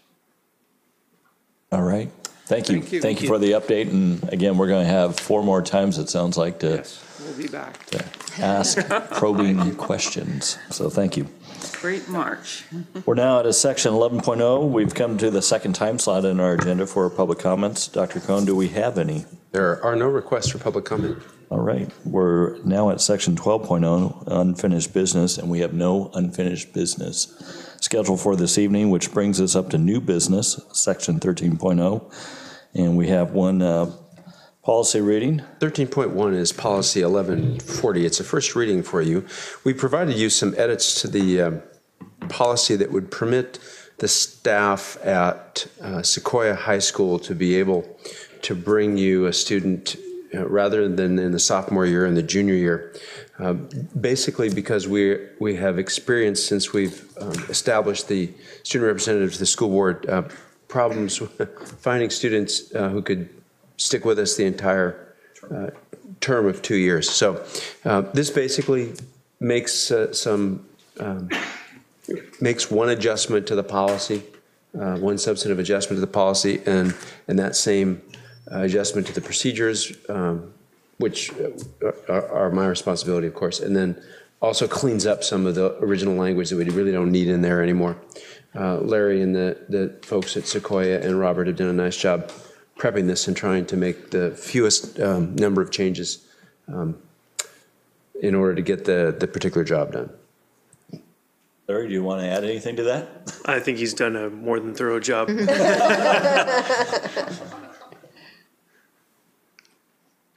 we have any questions? Then under general consent, we will move it to the Thank you. Thank you very much. Thank you, Larry. We're now at section 14.0, upcoming agenda items. Dr. Cohn. Item 14.1 is a description of your special meeting that is coming up this coming weekend. It's actually a Monday special meeting. It's the WASBO's legislative conference in Olympia. And we're going to have 6 students who are attending. All 5 directors will be with us, plus I think a couple of other staff members. And I will tell you that the Darlene continues to work on our appointments, which continue to change regularly. And I can pretty well guarantee you at certain points we'll be going in 3 different directions at the same time. I know you're all looking forward to that, and so are the students. Item 14.2 is a special meeting on February 27. It is the second in your series of 4 special meetings, or let's just say, because some of them are attached to regulars, I think, formal evaluation sessions for the superintendent. And at this particular meeting, we agreed that we would spend the bulk of our time on the framework and the artifacts as opposed to the report, which of course will be updated, but that we'll be really prepping to drill into the evidence, the artifacts, and the descriptors of performance. Item 14.3 is your next regular meeting. It's on March 7. You've got 2 strategic progress monitoring items, a world language update, 2018 capital bond potential description, and policy 1140 comes back for a second reading and adoption. We anticipate 3 recognitions: your PTSA Council, a Student Art Award, and the Essay and likely Art Award winners from the NAACP's Martin Luther King Essay Contest. You've got a board goal progress report, another update on elementary number 18. Your January financial report will be posted then. We'll ask you to approve board travel for the following year. And then there's some asset preservation and special contracts that will be, special ed contracts that will be available for your approval. All right, thank you. We're now at section 15.0, which is our board superintendent comments. Who would like to get us started?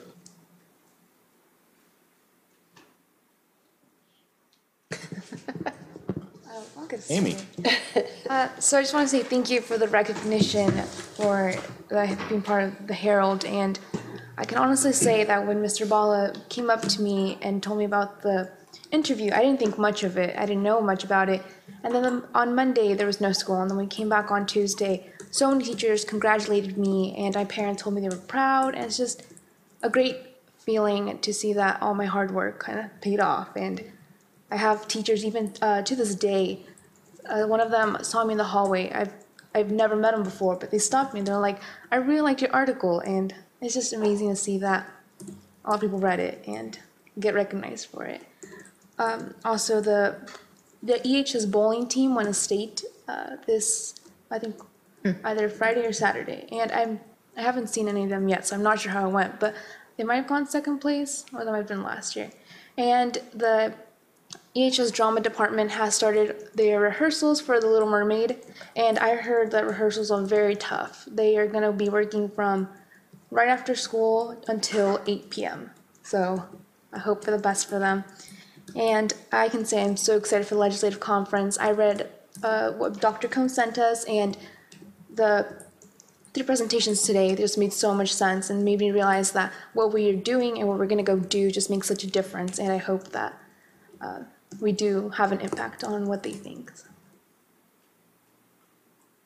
Okay, well, I first am going to say I was watching a show this week where somebody said, and very negatively, have our schools improved in the past 8 years? And I said to the TV, which is ridiculous, well, Everett has. So I'm just going to start there. I just thought it was funny. I just want to thank the staff for all their hard work for student success, and just the monitoring report is just phenomenal. And then I would like to congratulate Amy and Joyce on your recognitions, as well as other recognitions we had.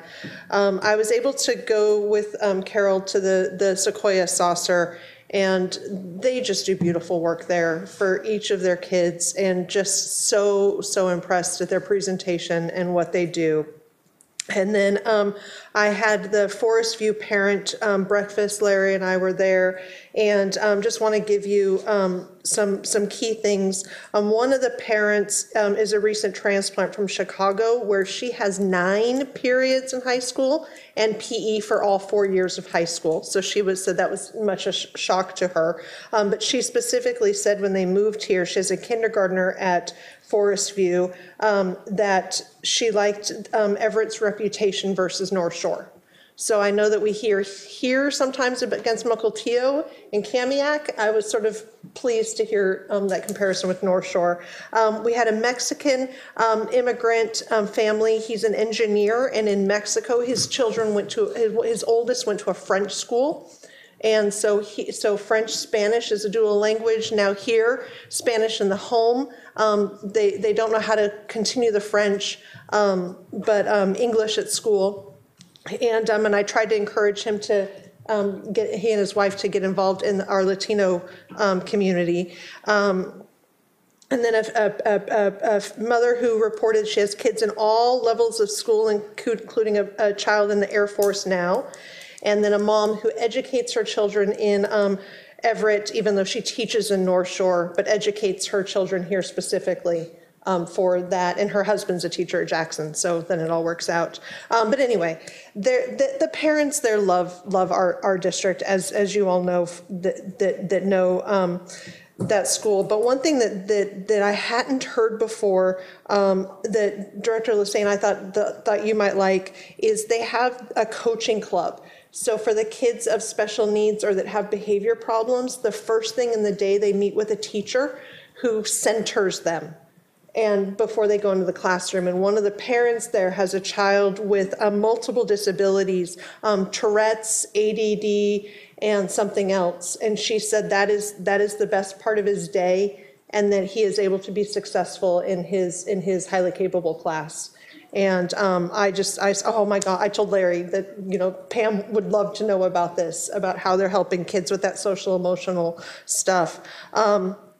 But that they really like, and it's where I came up with the forest, they really like both the parents and the kids. The forest is the classroom.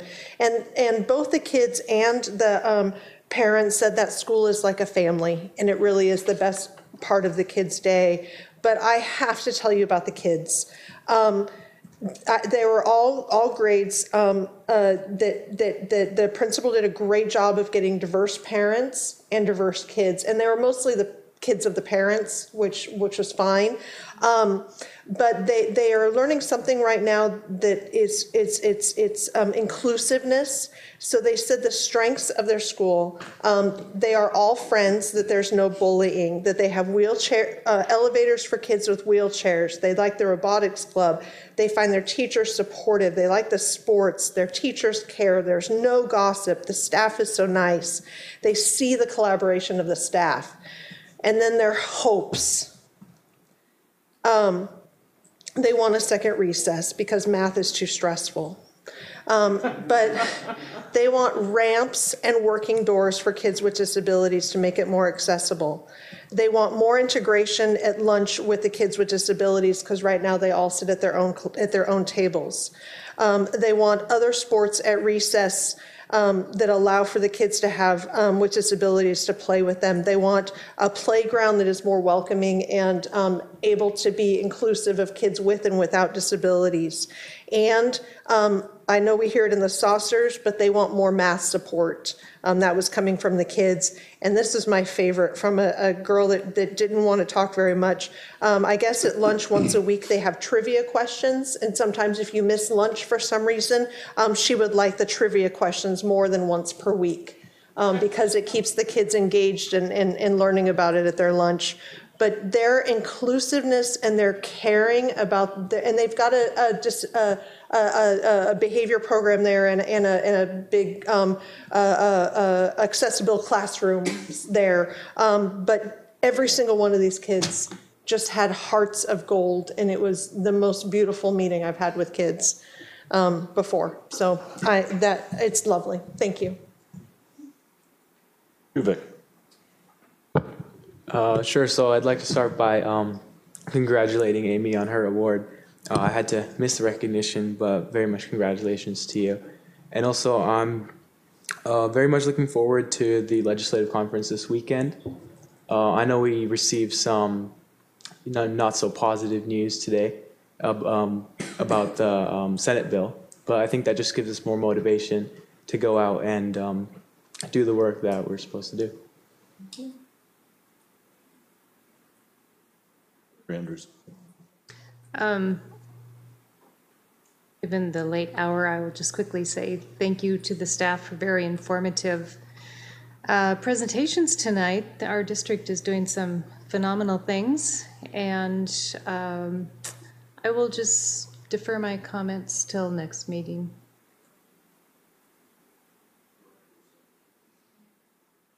I had the great opportunity of attending Lowell's Saucer, and I must say that was a very, very delightful saucer to attend.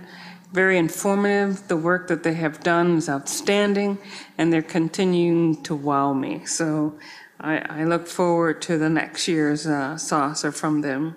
One thing, I hope I didn't say something that was inappropriate in saying that, you know, I ask questions such that what is it you need to better improve your school? And then I try my best to fight for making sure you get those things. And so when Joyce sometimes says, and I ask her, what is it they need? And she tells me, I said, that's what we should focus in on. And it wasn't just for Lowell, it's for all of our schools. It's for all of our schools. We ask, what do they need? Because they're down there working with the kids day in and day out, and they have hands on the problems. They have hands on it. And the PD that we give them to ensure that the kids get the best education is what we should be fighting for. And that's what I think our jobs here as board directors is to fight for your kids, to ensure they get the tool they need. So it was a very good and eye-opening saucer. And I'm looking forward to the future saucers there and at the other schools that I have to attend. I also had the opportunity of attending the Audit Entrance Conference. And I must say that we do a very good job of welcoming our audit group. And then we find out that we're doing an excellent job here. I'm looking forward to what they find and what they can say about the business that we do, because we try so hard to be very open to our public so that they will know that we were managing their resources to the best of our ability, and I hope that's what we receive out of it. I have no doubt that's what we will receive. So I'm looking forward to their exit conference and what they find. What they don't find, you mean? Mm-hmm. What they find is that we're doing a lot of good things. Exactly. No what findings. They don't finding. No findings. No findings. Exactly. Exactly. So that's all I have to say. Thank you. Okay. I had the opportunity to attend two saucers, Jackson High School, my first one there, and North Middle School, my first one there. And I have to say they were two of the most amazing saucers I have seen. Both very high performing schools, and yet both very different schools, but a lot of overlap, a lot of intentionality on behalf of the teachers. You know, saw a lot of use of data to inform instruction and make sure that no kids were falling through the cracks.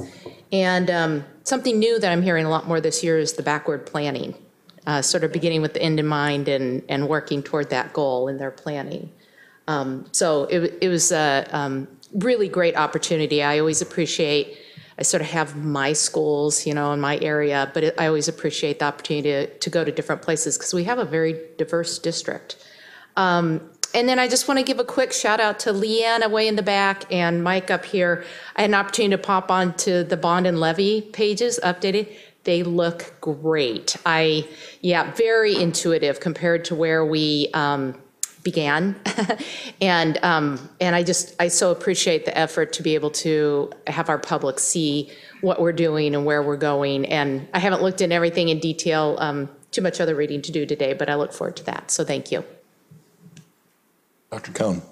No more comments? Thank you.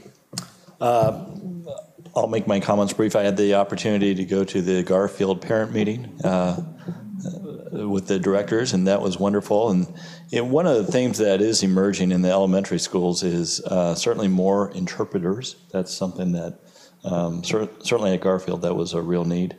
And then, of course, the students want more recess. But I continue to be amazed at just how respectful and polite and just how supportive our parents of our parents and our students are of those schools. Nothing but high praise for Principal Bean, so very positive. And then had the opportunity to go to the Woodside Saucer and just some of the growth that they have experienced year over year was very, very impressive. So that was fun to see. And I was also with Director Lassane in her in the audit committee entrance. So the district is in good hands. Our financials are well managed, and that's something that I think we can take great pride in. So with that, we have no executive session scheduled for this evening, which brings us to section 17.0. This concludes the business of the Everett Public Schools Board of Directors on February 7th, 2017.